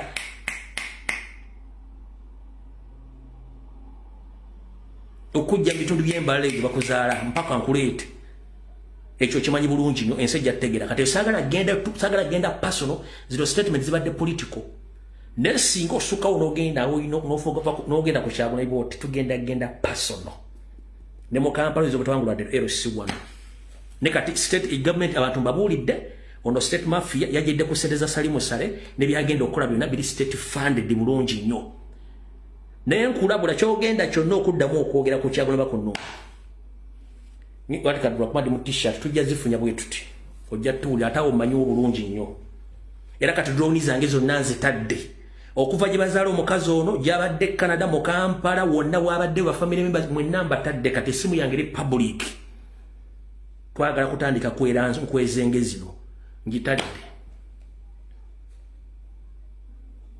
mwembeesobolera mwenna oye boyfriend wakati akuwujja ekiwojjolo state operative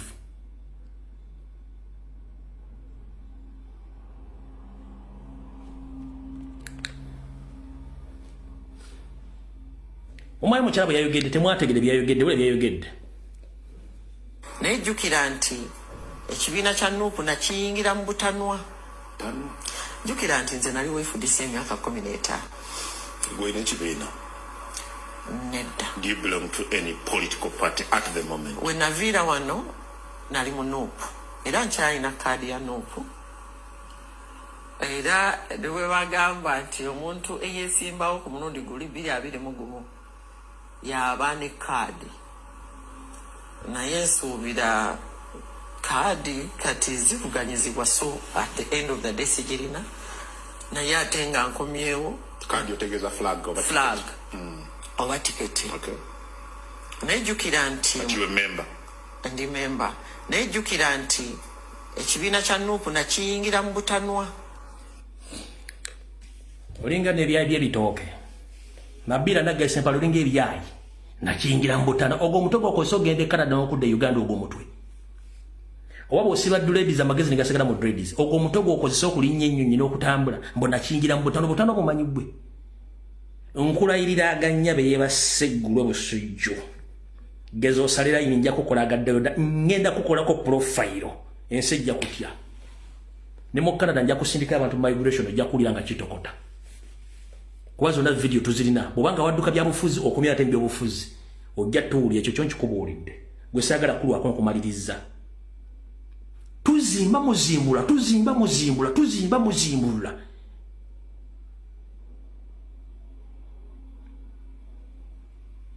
mana jingira mutanwa Kyagulanyi yandetera kaadi ku luggi lwange gwani kuba mwagala kunafuya nyata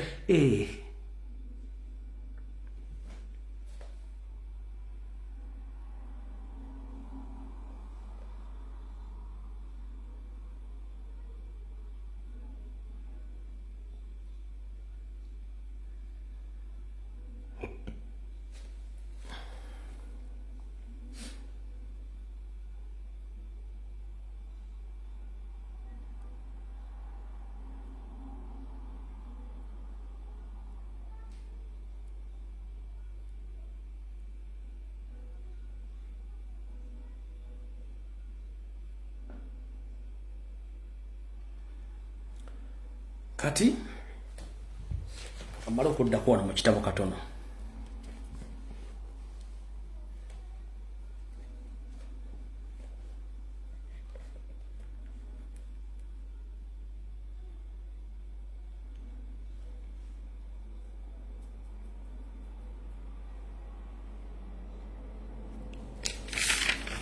pewa dakiika emu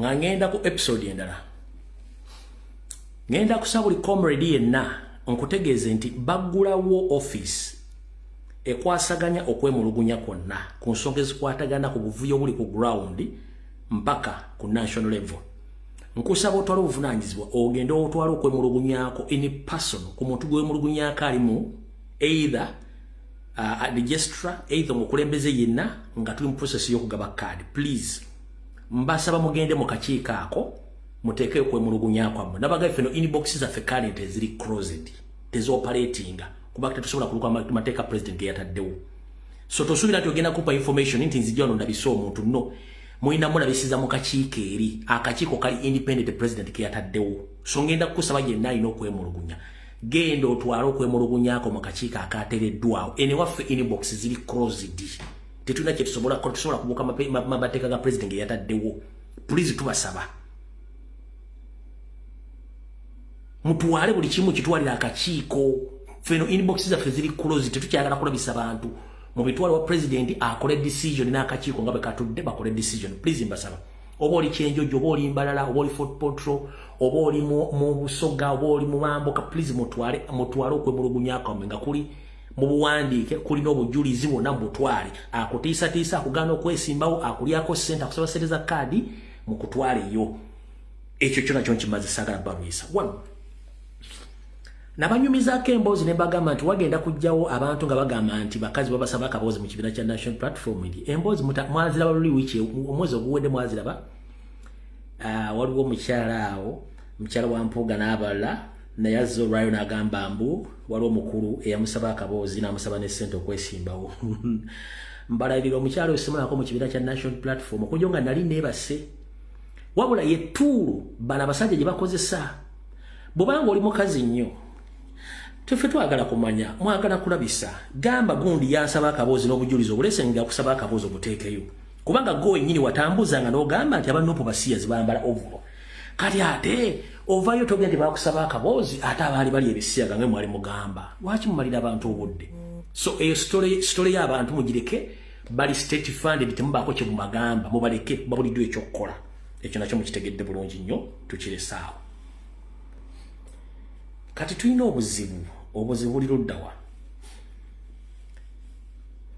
ne ka video ako sigenda kazanye leo omukyala omutegedde ayambala ennyo Gomesi n'avuma era ye nannyini Sabula TV mubadde munoonya Sabula TV yani Sabula TV ya Mpuuga ka TV akali ku TikTok ne ku Facebook ka Mpuuga era omukyala yakaddukanya oyo omukyala ayambala bi Gomesi avuma nnyo nopu ne president ka Sabula TV ka page ke era Mpuuga bakaddukanya oyo omukyala yakaddukanya so mutegedde yo yagaye mu ne bamusaba akaboozi n'abasaba akaboozi muli ku kizibu kati oddira oluguudo lw'Nakawoka oluyiseeko emmotoka y'empya kuba ofaaki oluguudo olwo olumu kwogera essaawa zino lwatwambulirako emmotoka eziwera 300 okuva ku Kalenda Guest House Makindi mpaka eri ku kyessala ate oyo nali nenenya abakazi nekenziramu mulya ng'afuguma ekigambo kyonna oluguudo lwanyumyako nti balusaba oduvugirako emmotoka oluguudo okuva Kalenda Guest House okukkirira mpaka kiri ekyessala muyitemu ogwo ku kiri ekyebusaabala buli mmotoka yonna yayitako kubanga yali mutunzi wa kaboozi ku bbiri eyo leedi eri wali waggulu okulira n'ekizimbe kya DP kati bagadde bamusaba akaboozi saagala nnyo okuvuma abakyala bayisaamu eggaali naye onoosukkawo okoma muganda nga information mbanjirira mu mikono gyange otandise okugera ebintu by'ekisiru nja kuyisaamu eggaali teri muntu asobola kukwata mmotoka y'empya gise ku luguudo Nakawuka kikizibu kati gwe maama aligamba bakusaba akaboozi ne bakusaba ne ssente gwe ng'oluguudo emmotoka ezibadde zitambulirako ziva ali Kalenda Guest House ku lw'Esalaama mpaka ku lw'Ebusaabala nga ziyitako 24/7 wakajjoveewo oyingira mu byobufuzi yensobola kyoto okuuma okumaka agagambo kubanga ebigabo wabimanyira bibadde okola emyaka gyonna gwe sitera kulumba bakazi neggwe nkulabula nalina kwesonyiwa dda ddamu oyogere kasasiro omukyala omumanya ambala boodi gye wakasabula TV nja kukuleetera obujulizi na buli kimu ensi ejja kutegeera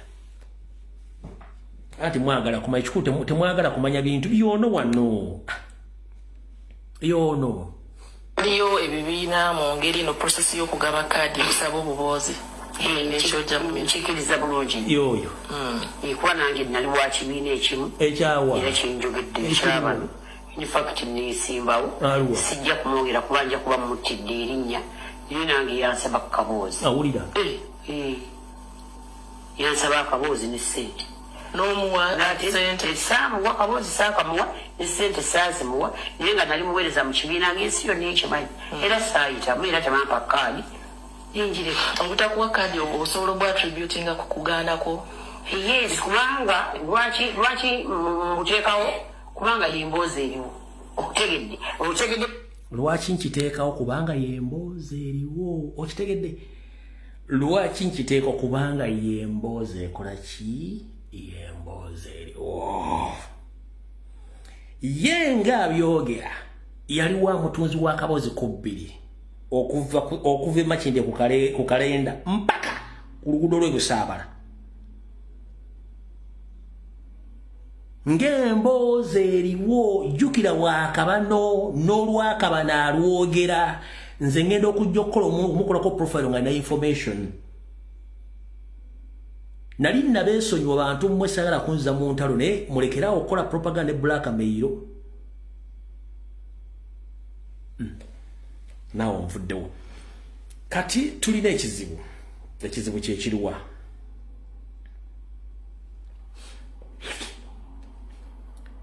ngembagambye tugenda mu protest vote nembasomesa nti Museveni yasinga okumanya protest vote kubanga yakozesa mu kinaana ekyo mukitegedde bulungi mukitegedde so omwogera ekigambo protest vote akitya era akimanyi bw'aba akimanyi tozaako kitugenda mu protest vote enkola gye tugenda okukola teri agimanyi kanoonye kalonde kakuume paka obuwanguzi nga buzze Wogere ebyekisiru wotandikira tokubira muntu simu gutandikira wotandikira tobaako gwotya olwanirira nsi yo do you copy that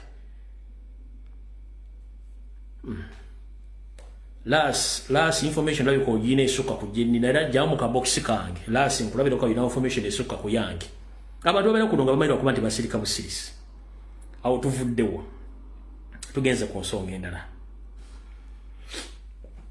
kati waliwo ebizibu ebiri mu mambuka ga Uganda ebizibu eri mu mambuka ga Uganda biyitirivu nnyo era nga byetaaga okukwatako naye tubikutteko tutya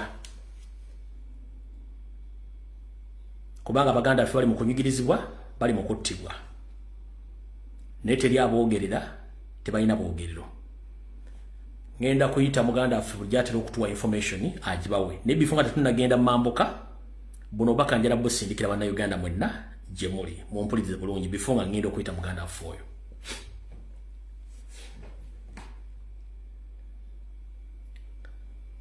buli muntu ng'oweza emyaka 18 egy'obukulu mu Uganda naawe atagiweza kyekiseera osookewo ofumiitirize eggwanga mwoli n'ebikolobero ebikolebwamu saako na buli kimu kigenda mu maaso mu ggwanga mukulu Christopher Damulira Kijambia eyakuliyetinga ghetto structures okutemula n'okutta bannayuganda essaawa zino y'omu ku fayiro ezaagenda dda Hague ne mu International Criminal Court ng'ali indicated mu information eraga nti y'omu ku babadde batulugunya n'okutta bannayuganda na information endaga nti y'omu ku batandise okutunda amataka ewaabwe ku kyalo gy'asibuka gye nalabisa maama we alabika n'ekimogoba kikulu wabula ekimogoba alina olutalo we wakati we ne omunoonyereza wa poliisi ku misango bayita Magambo bali mu lutalo olukyamu ennyo Magambo amulumiriza okuba ne safe houses ezitulugunya n'okutta abaana n'okukwata abantu abatalina misango nga Magambo abuuza fayiro z'abaana nga fayiro ezimu teziriiyo kati bw'owulira nti Magambo bamonyize oyo musango bayita Magambo wa poliisi otawulira wakati wa Magambo n'Eddamulira n'ebikolobero birala bikolebwa abantu abalina okukuuma eddembe nga batulugunya eddembe Christopher Damulira wonna wooli oyina abaana oyina omukazi wadde wabakweka n'ennyoko namuzuula gyali okujja nga wamugjayo kiki ekikutunza amataka ate nga wabba mabbe kiki ekikugoba ekikutawaanya bussiru lwaki bussiru bw'ogenda okusoma amateeka n'okukuuma ensi bakulagira nti amaanyi gali mu bantu era olina okubeera mukwasi w'amateeka so si mukyami oba mumenyi w'amateeka omaze ebbanga ddene nnyo ng'olonda Robert Kyagulanyi Ssentamu omutuusaako obulabe ng'okozesa obubinja bw'abavubuka mu Kampala Mukono wa Kiso era gwe omu ku kibinja ky'abasirikale abatandise okukyusa ba DPC abadde abakambwe mu bitundu nga bitutte mu Stronghold National Platform okutandika okukyankalanya n'okufuna order enkyafu Damulira nkulabula enseno netolovu naye ate enfunda ogenda kukola ekintu ky'oli ejjusa mu bulamu bwo nga tolina woogenda kuyita eryo eggwanga ffenna tulyagala tewali atalyagala era tetwandyagadde muntu yenna kuyiwa musaayi mu ggwanga eryo kubanga ano ku nsi teri muntu alina buvunaanyizibwa kutta muntu munne mu ebyobufuzi bye twagala bibeere mu nsi mwe temubyagala kubanga mukimanyi nti omulimu gwammwe gwakutta na kuwamba temwagala bintu by'amazima naawe muganda ng'ena ali mu diaspora nga ggoloza bye twogera bya kusiika ntungu ekyatuuse ku family y'Entebbe ne family z'endala kikyazituukako ate nga bangi bakyafa mu nkola eyo. Nsiba mbagamba mwali mu diaspora n'abali e Kampala mulina kye mutamanyi abeesudde obwannagamba nkugambye nti omutuusi n'omuhima be bamu bakama fledgers ate bakozesa tebakwagalangako ogenda bakuleba mali bakutte kubanga balina abakuteekawo. Lwaki mbagamba ebigambo bino? Olwali nakuza omwezi 9 omwezi ogw'omusanvu 2025 buli muntu ogenda kulooza ku kikolobero kya Museveni mu ngeri yonna esoboka. Lwaki? Kyakugamba si kyakola. Bwakugamba dialogue aba ategeeza destroying. Bwakugamba destroying aba ategeeza assassination. Ye tamanyangako kigambo kituufu kyalina kwogera. Ngenda kukulaga. Bannabyabufuzi mwena n'abaana bali mu ghetto structures ne mu ghetto wonna. Njagala nkweyo ka simple examination o ka simple example sorry. Kanaku 2 Museveni wabadde e Kawempe ne mu Kampala. Olyoka omanye nti Museveni he doesn't care about corruption or to solve any problem. No, he can't. Lwaki?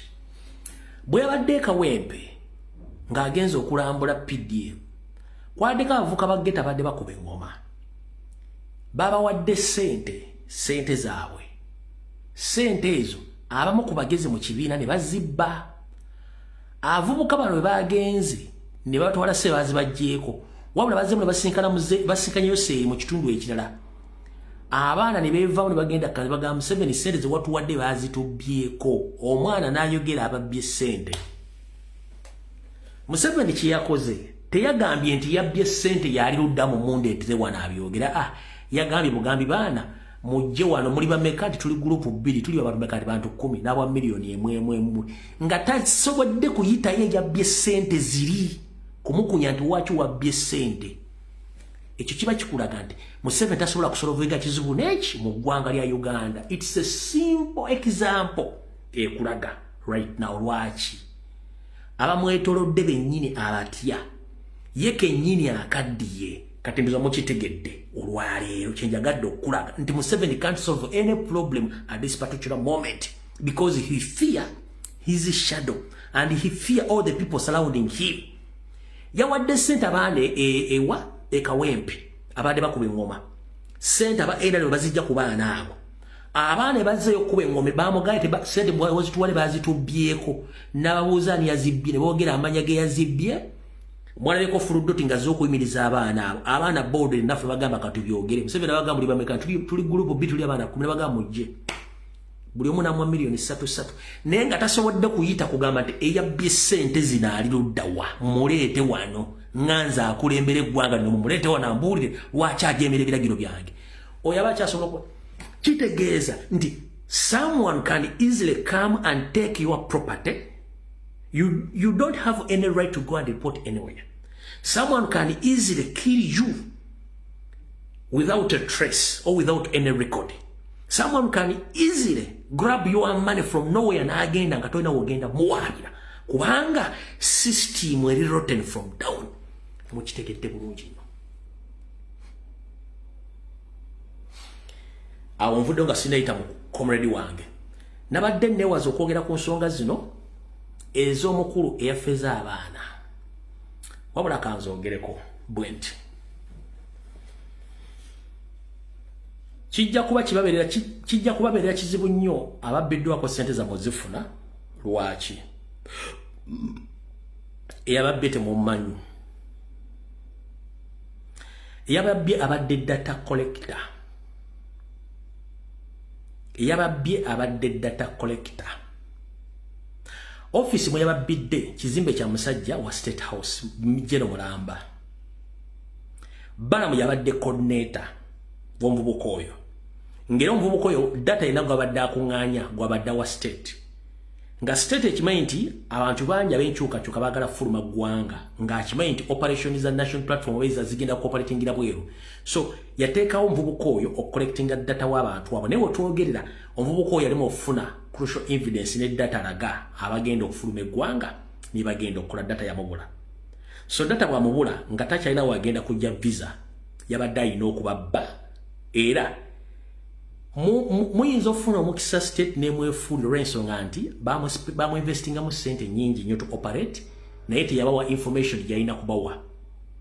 So government omwesasuliza eyinza omukwata nemuteekayo naye nga talina information data gwe bali baagala ajagiwe teyagibawa. So mukitegedde bulungi lwaki njala sooka kutereeza musooka otegeere gwe comrade ali kuno olita kugamba nti agenda kufunira omulimu agenda kufunira job offer e Canada ng'ovaana Uganda ng'ofunye omulimu ogenda Canada tekisoboka, it is impossible. Olita gamba nti alina job offer mu Europe ng'agenda kufunira omulimu directing over Uganda tekisoboka. Ebisobola mu Middle East so simusi z'abazungu ebere mu America, it is impossible, tekisoboka. Kati njala kubuuza mu kigambo kimu nebera mu Middle East era waliwo ekigambo kye muteetegerezanga kyekiriwo wano mu economics gwe musoma bagwe basoma waliwo embeera gye tuyitamu okubuulira abantu obwetaavu bw'ekintu nti bwe buyimirirako obungi bw'ekintu ekyo okubeerawo mu market. Bakiyita the demand determines the supply.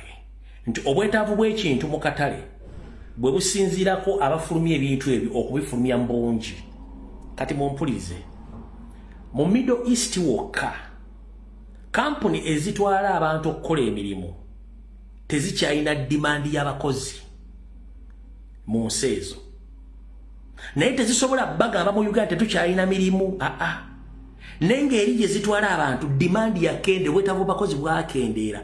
Kati bo ku ground basigala balanga mwabalina opportunity abalina ssente ne mugenda ku companies ezo ne muteekayo ssente ne mukola ne interview ne buli kimu naye nga tebabudde nti gye batwala tekola ki teri mirimu. Kyova mubeera bangi nnyo Kampala nga mutaddeyo ssente zammwe nga musuubira temugenda okugenda naye nga gye mugenda teri olw'ensonga tekyali dimandi ya mirimu. Kati wava obuzibu. Kati kyova nti company ziranga nnyo ne zikuŋŋaanya ssente ne ziggala olw'ensonga mwe temusobola kumala kukola due diligence kwetegereza ti newankubadde ensi z'Abawarabu zeetaaga nnyo abakozi kijja kitya nga tulina kampuni ezisukka mu 1000 zonna nga zitwala abantu zibatwala Abawarabu bagenda kuggwa tebakyasobola kukola kikino.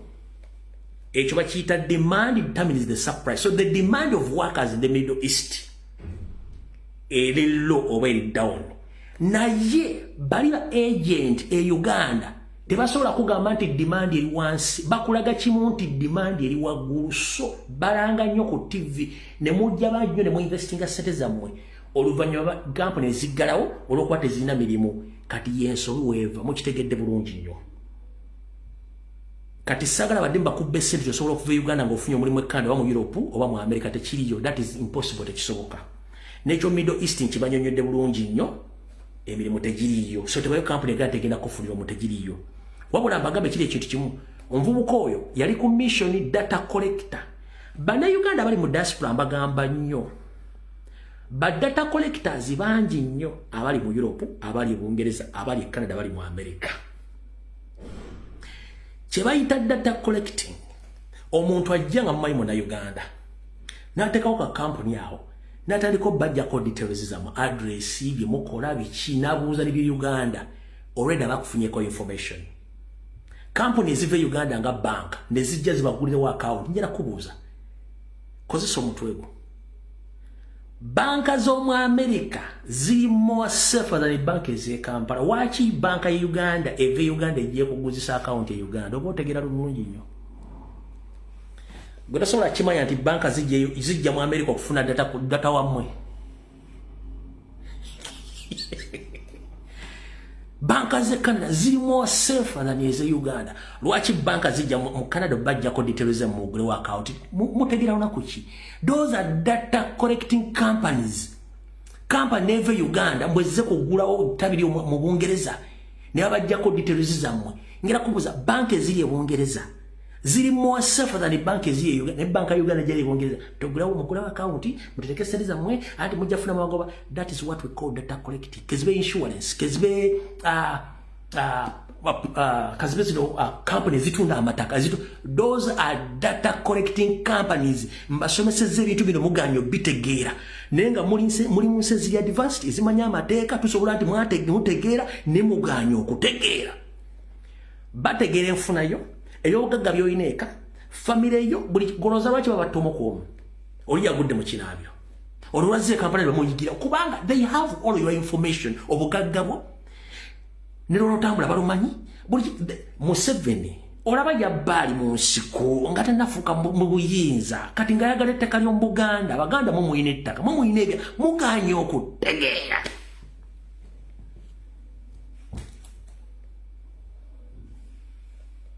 mbasomesezza muganye okutegeera n'olumu lw'eŋŋanda okujja kuleva nga nti okulwa ne bannayuganda ogulamu poloti mu lutobazi n'omanya nti enkuba bw'etonya ngenda kusenguka nja kuddayo mu musana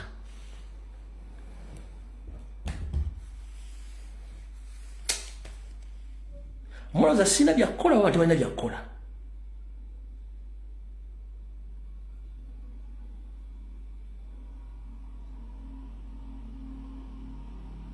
sooka weebuuza sanga omuzungu yona mu nsi gy'oli omubuuze n'amanya ge ogakuwa asooka kubuuza amanya ge gwani era kasita osukka amanya n'ogenda into details ng'azingako naye gwe omuntu from nowhere akubuuza omunyonyodde omuwadde buli kimu they are collecting information from you state gyegenda okukozesa okumanya who are those people having money in diaspora who are those people who have properties in Uganda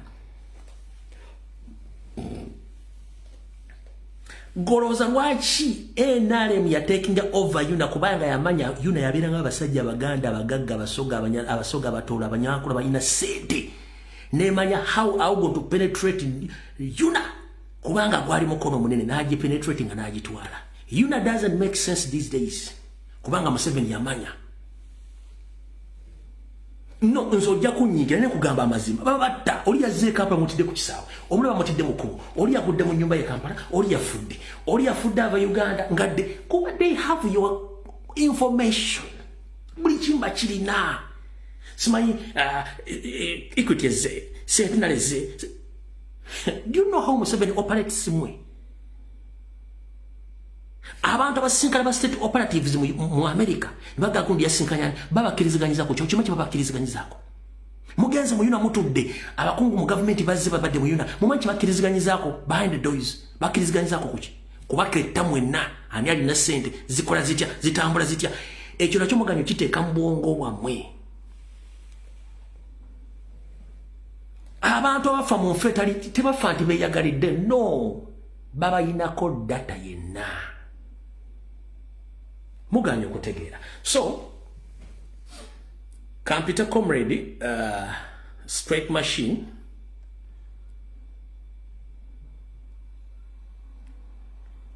atuwa information eri mu Northern Uganda kuba ekiri mu Northern Uganda si kirungi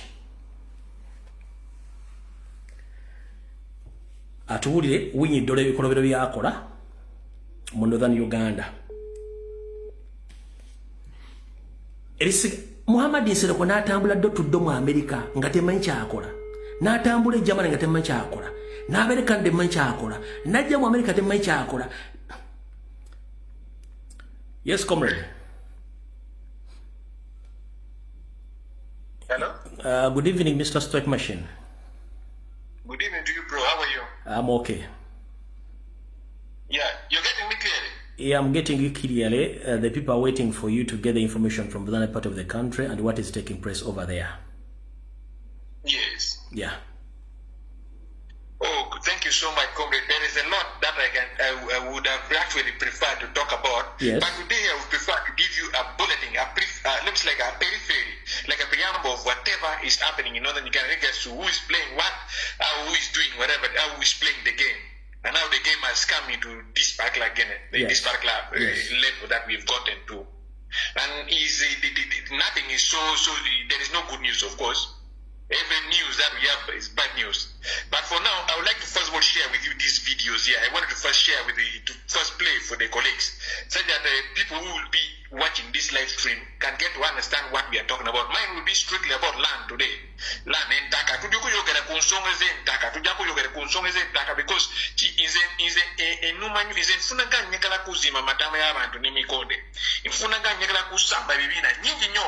Because I've shared with you the first video. That's the first video. You'll see a prominent element, a crook, Museveni's puppet general called Charles Odemoy. You first play that video. That's the first video. I'm sharing with you the second video. The Commission of Inquiry into Land Matters, okay, hold on. Justice Catherine Bamgemerere, has spent the better part of the week listening to witnesses who claim they were unlawfully evicted from their land in Noya district. One of the people accused of evicting people from the land is Major General Charles Otema Awani, who is said to have evicted 800 people in Guatafoyo sub-county. Among the people who accused Major General Otema Awani of masterminding their eviction is Pyreno Jathin, who even accused the UPDF officers' agents of torture. Instead of reporting to the army or the police, he goes to confront them there at 11 p.m. the night. And then he turns around and says he burned himself. You believe that? That I've had them or my soldiers have beaten them, what have you. I'm only surprised and shocked that in this particular village, where my farm is, my ranch is where I'm getting all this complaint. However, Otema Awani has denied any involvement in the alleged evictions, and he claims he's being witch-hunted because he's successful. That it is not you, but if you want to sue the newspapers who are just reporting what they hear in a judicial commission of inquiry. This officer availed the eviction order and all this, and stating who is the owner of the land.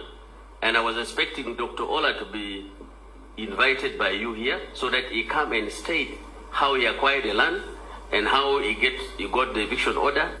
Otema Awani has also alleged that the accusations against him are partially motivated by sectarian sentiments because all those accusing him are from the Junam community. This is not about Otema soldiers.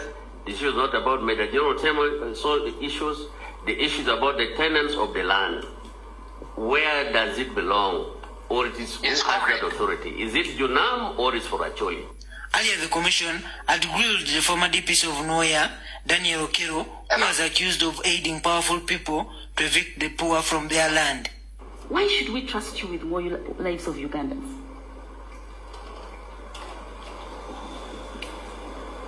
And their property. Hello? Yes, hold on. Strike machine, hold on. I'm still playing the video. And the government programs which have been destroyed.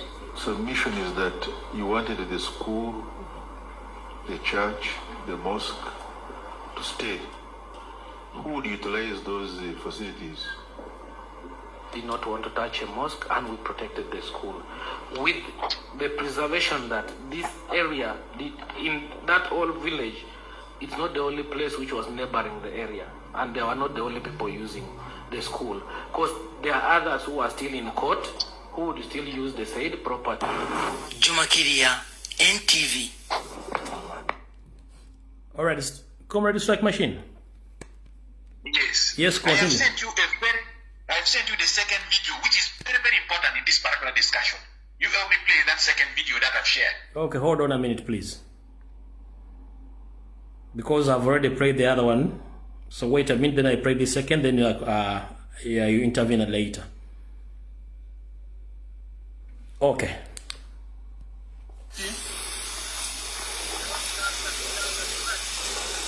I'm not talking Elizabeth Water Bombo.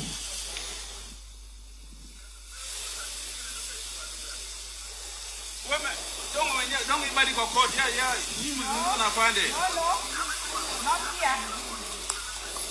Sasa yana dauta.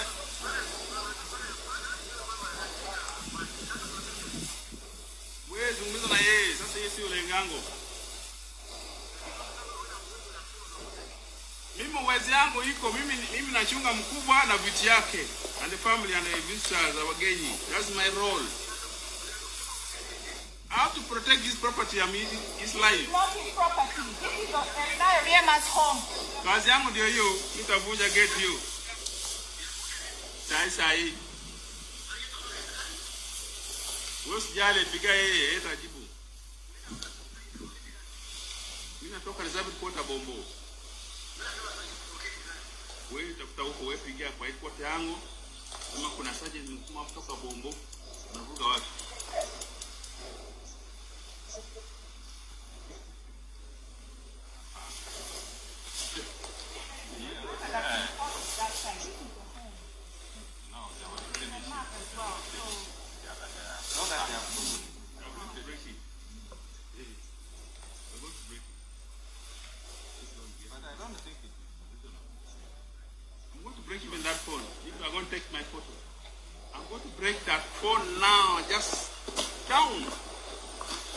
I'm not those of Lagwanda. I'm not those of Lagwanda. I've been sent from headquarters. Fuck you. When you were here, where were you? You were in London. Fanda was here. Where were you? You were in London. Friends were here. Fuck you. Unakuja saa hii. Tena mnasema Bobi Wine akuje. Bobi Wine akuja utakimbiza nyinyi hata. Hapana. Hao watu hapana sawa. Princess ndio aliita hata tiketi yao ya mara ya kwanza. All right. Strike Machine. You can intervene right now. I've already played the videos. So you can go on and inform the public about what is taking place in another part of the country. February to comrade February to Luguyogera Gunity, Northern Uganda, February to Luyomagundi, Balalo, must go. Now I can reliably inform you that we have unearthed the biggest criminal cabal that has been formed purposely to strip Uganda of their constitutional rights, which is their land. The cabal is very, very deeply rooted. Let us start with the judiciary system. Owindolo is one of the crucial members of this cabal. Do you know Owindolo, his girlfriend in Unakwacha, Florence, she's the head of the Court of Appeal. Owindolo brought strategically his allies from the normal magistrate grade 1, those things. He has put them strategically in certain positions, whereby any case that you go with to court, if Owindolo has had a hand in it, you will never win that court, regardless of the amount of evidence that you have. They've entrenched fully the judiciary. Owindolo, this chief justice of the puppet chief justice of Museveni that we have, that helped Museveni rigging elections in 2021. That is one. Then in every single land wrangle in northern Uganda these days, you find UPDF is involved. It's not police anymore. UPDF, Uganda People's Defense Forces, is involved in every single land wrangle in northern Uganda. So let me start with it. Can you imagine? Let me first give you statistics. General Tema Charles Otema, when you saw the first video that we played, yes. This General Charles Otema went and evicted people, beat people. They burned even a mosque, a church, a school in a village called Guarafoyo over a land of 6,000 acres of land. They beat people there. Even one person died in the hospital the other time. He did that wrangle because the UPD was the one running that operation. And his chief bodyguard is called Komakek. Somebody called Komakek, who was telling in the second video that I sent you, if you played to the last part of it, he was saying that they're the ones that killed Noop in northern Uganda. That's what the UPD officer was saying, was talking about Bobi Wine in that second video that I sent you. Yeah, I've heard it. Now the former DPC of Moya was also part of the scheme. It's called Daniel Okedo. It's a big thing. Now, another thing. Now, can you imagine? I'm still naming people who are Ugandans who are involved in this particular scheme. I will name foreign nationals, of course. Now, you find Salim Saleh. Salim Saleh in Amoro, in Lakan, he has almost 3 parishes of land. This one is no longer 1,000 acres, 2,000 acres, but I'm saying 3 parishes. Boyadina 3 parishes, parishes Sato of land. He planted soy. In last year, he planted soybeans. You stand from one side of the land, you cannot see the last part. You drive, if you're driving along that particular route, you drive for nearly 30 minutes when you're still on Salim Saleh's farm, soybean farm. Can you imagine somebody, a crook who came from nowhere, from Somalia, is owning now over 3 parishes of land in Amur district? Now, Mbadi, former CDF of Museveni, this Mbadi, how did Mbadi acquire 1,800 acres of land in Acholi Sub-region? In Acholi Sub-region, Mbadi, that man whose some air has vanished. I don't know, maybe Chameleon walked on his air. Is it Milpe or something walk on his air? He's somewhere has vanished, but he has acquired 1,800 acres of Ndaka, Moacholi Sub-region. Dari Mucholi. Now, this man, yes, Barnabas Tim Kashimire, is occupying square miles of land in Acholi. Wait a minute, hold on a minute. Barnabas Tinka Simile is owning owns land in Nachori. In Acholi, in thousands of acres. Barnabas Tinka Simile. Yes, Tim Kashimire, that cook is owning is it 2,900 acres of land in one place in Acholi? 2,000 what? 2,800 and something acres of land in Acholi. Is it that Barnabas team Kashmir? You know? Now, you know, people wait a minute. People to understand you can mix English, Swahili, and some Chiganda. People they understand your message clearly, please.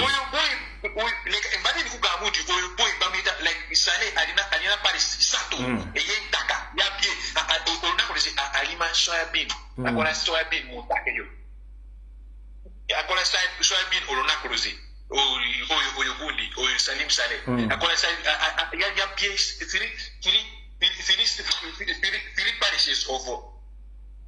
Three parishes of land from Amuru district. Salim Saleh. Now, General Mbadi, Abada the former CDF or UPDF. Boy Yabie Taka, and is it 1,563 acres of land in Acholi. Mbadi, General Mbadi, ya elina acres of you, Daddy Muchori, but another acres of you. Muri chintu echimu gogenda mu Acholi ofuna ebizibu yentaka oba abantu bakulwana ku nsonga z'entaka ofuna UPDF. Muri chintu echimu every complaint muri court case emu ofuna UPDF.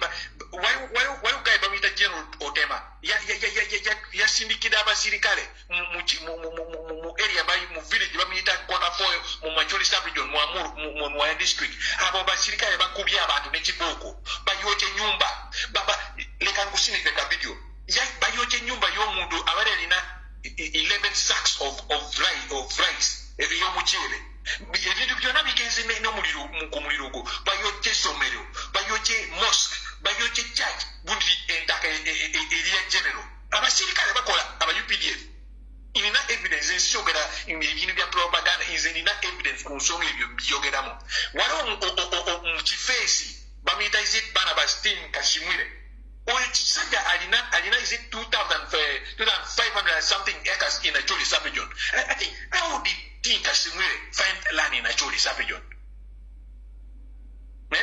How did he? Now why would Chilala? Now this one now foreign nationals now. A Ukrainian, can you imagine a Zionist, a Ukrainian?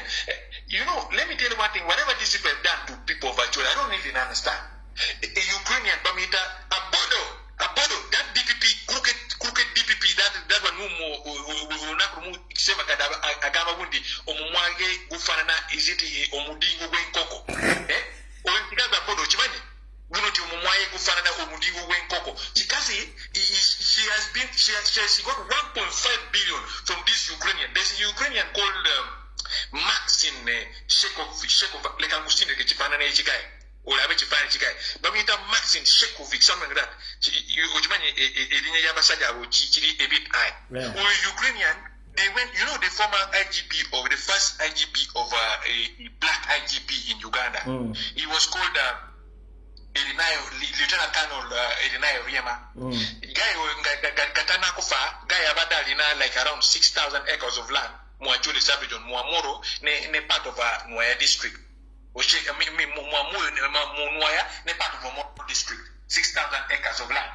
So that is the Ukrainian who he used Owini. Now this Ukrainian was out by Owini Dolo, General Charles of Temawan with the UPDF.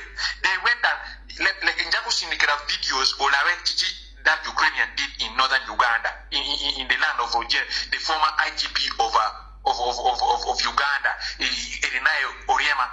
That Ukrainian is now first of all is having a platoon fleets of UPDF officers who have been deployed to do his work, his dirty work in northern Uganda. They've been encroaching into the land of the former IGP of Uganda, Elinayo Oriema. They've been stealing that land one by one. First of all, before even the Ukrainian came into picture, Ukrainian Tanakuja.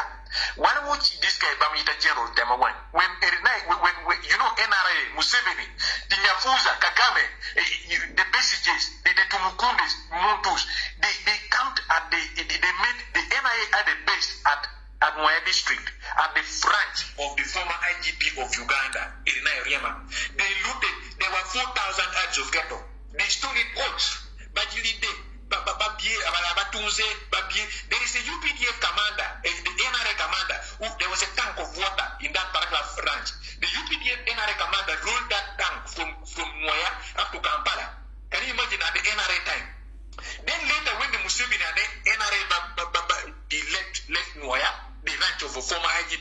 plunging the well. General Charles Otemawa came on picture. That guy went and dug, there were pipes at that farm. He dug the pipes, there were matangulas that at that ranch. He stole the matangulas, he went and built with his house in Acholi Inn. Acholi Inn, I'll come to Acholi Inn later, some other day. But the looting was a massive one. They looted almost everything from there. Now, when they looted that place down, it remained the land. Now, Otemawa is the one that gave this Ukrainian, which one Ukrainian, foreign national. Live streaming. I said Uganda, can any Uganda even own an acre of land in maybe in India or in Ukraine? No, or in the US? no, it is impossible. It is impossible. But in the UPDs have been grabbing and through Charles Otemawa, and they've given 3,700 of acres of land belonging to the former IGP Irina Oyema, and they gave it to this Ukrainian. He's doing business, farming, soybean in this land. Can you imagine? And the Ukrainian is very, very ruthless because he gave 1.5 billion to Abodo and Bledo or Windolo, and these are the people who control the judiciary. Abodo shut down 6 cases which were raised against this Ukrainian. This long map, Abodo Uzmu Kumumwa, Gufanana Modingu Wenkoko. And she shut down 6 cases that were in regards to that land. Because she got brown envelopes. She later started reaching out to the family members of Irina Oyema to give her some brown envelopes if she is to intervene in their favor. Can you imagine? That is how these things have been for that guy. Now, Indian guy, Indian Chifesi. These people are big. The Chifesi is big. There is Indian guy, I will send you his photo also. This Indian guy is planting lemongrass. Do you mind lemongrass? Yeah. This guy here was given 1,200 acres of land of Irina Oyema, the former IGP. Ochimani lumbwe, we go musajja muri omuntu omu, anybody in life. Goli musajja oli tata w'abaana, oli omukazi wali mama w'abaana. Olunaku lumu gwe lukukola mulimu, lukukola nnyo, yona sawa yona tosula. Burundi olunaku lumu gofa, abaana bo balina kubeera some better life. Ochegera. Tebalina kugenda through what you went through when you were still young, or what you went through when you were still young. At least they will start from somewhere. Now, when you die, somebody, a crooked passion like Windolo comes and gangs up, uses the judiciary, his legal connection to begin snatching every single resources and asset that was left out of you, so that your children suffer. Can you imagine? And that is what these Windolos are doing in actually Sabijon. Can you imagine what they're doing? To the children of the former, the late IGP, who worked his ass out and left behind a ranch, a farm. He left a lot of assets. These people have been stealing it, plunging it, and they want to go away with it like that. This is the Indian crook. Let me send you the Indian crook. You see him. His name is there. He has 1,200 acres, plus 600 acres, which is owning, and he's doing agriculture. He has put it as his residence. But the 250 acres that he's using, he's planting lemongrass, and this land doesn't belong to him. Can you imagine an Indian has come to a this region, and an Indian has gotten that amount of land, a foreign national? Not the time we have citizens of Uganda, but has got 1,300 plus or 1,800 plus acres of land. And a Ukrainian, a foreign thug, has gotten his way into Uganda and bled this way. He's now having the Arina Gundi, the Chief Justice in his pocket, Alina Generals in his pocket, Alina DPP, Abodo, Mwagi Gufane Mudimu Benkoko. Because the guy, he stated very clearly one day that he paid Abodo 1.5 billion shillings to silence every cases from the side of the children or the heirs of Irina Oyema about Entakezo. Can you please mention or rename the names of this Indian guy?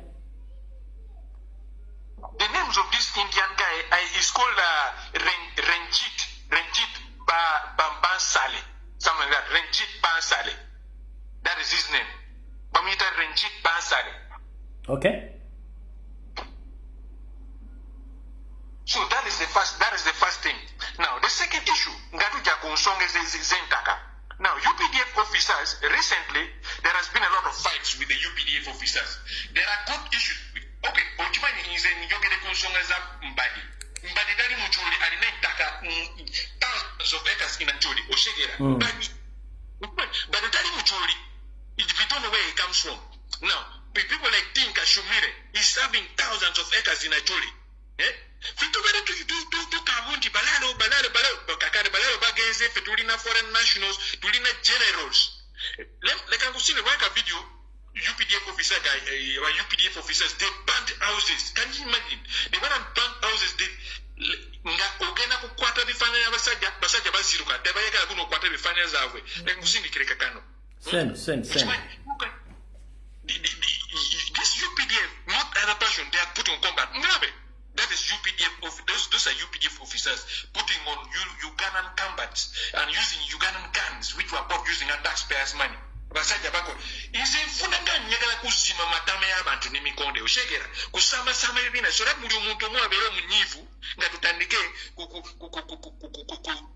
deal with these guys in a different format oshegera because nkuyogera twayogedde twayombye twagenzemu amawulire tebayagala kuyogera ku nsonga eno ekati now if we are only talking about it in your stream, can you imagine we should have been, all Ugandans should have been talking about this issue here. I can't even do a stream. Because everything is sure. Now, the issue is we should be scared of these foreign nationals who have come and are now taking over Ugandan land. Because they are taking in thousands of acres. UAE, the other time you saw Museveni signing a deal with UAE to keep them Arab land in Acholi. All right. Comrade Strike Machine, hold on a minute so that I can play this video to the public, then you intervene later, okay? It's okay. Hold on a minute, please.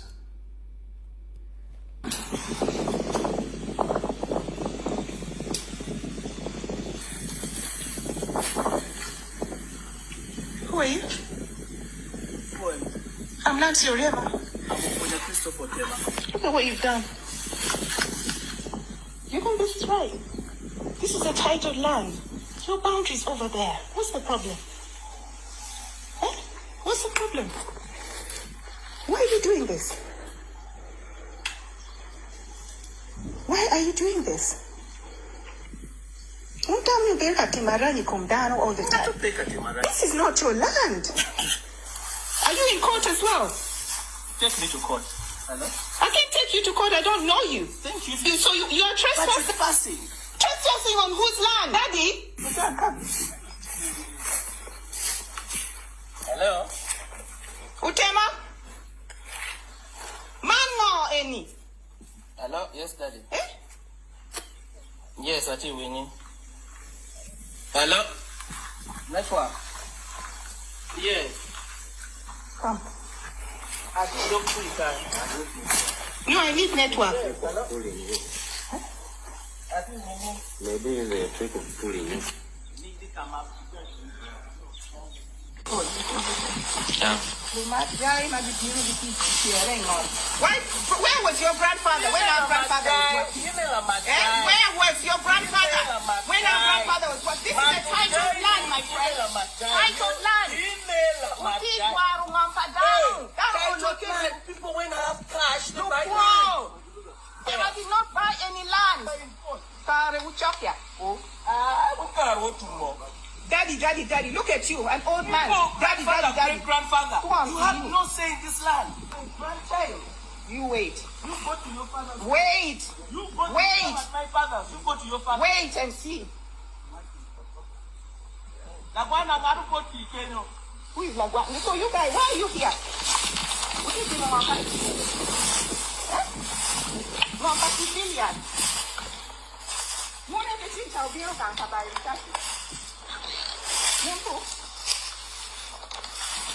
Kabaye Richard ni kibitimu kina kitino katinya ya Muriema waidikali. And why am I smelling weed here? I can't fucking read the word. But if you can't go, be deploying, you can go and come see here and post division commander. CDF, because now, comrade. Comrade. No, come and order. You don't have any right to be on civilian land.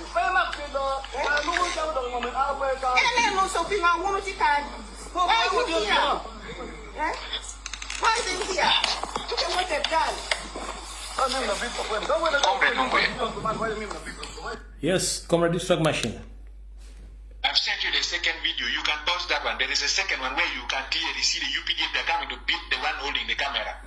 Okay. I've seen the second video. You cross the play. Okay, hold on a minute, please. Let me play it. It's okay. Wait. Why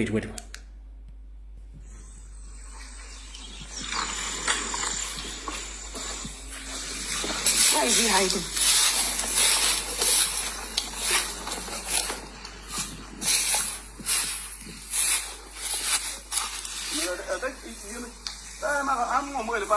But it can't deploy anywhere. I go and come see him, 4th Division Commander. CDF, because now la diplobo wa yuni politiki twero. Maybe no, you don't have any right to be on civilian land. Eh? Why are you here? Eh? Why are they here? Look at what they've done. Eh? Yeah. All right, Comrade Smoke Machine. Yes. I think time is over right now. Yeah. Thank you for this third information. I think we shall add on Friday at exactly 8 p.m. East African Standard Time. Yes. Yeah, thank you very much. But at least now you've gotten the periphery of how this land grabbing issue that we have in northern Uganda is so interlinked. Yeah, of course, I've got the introduction of it. Behind the scenes and the control, I think it's Chief Justice Winnie Doro is behind all these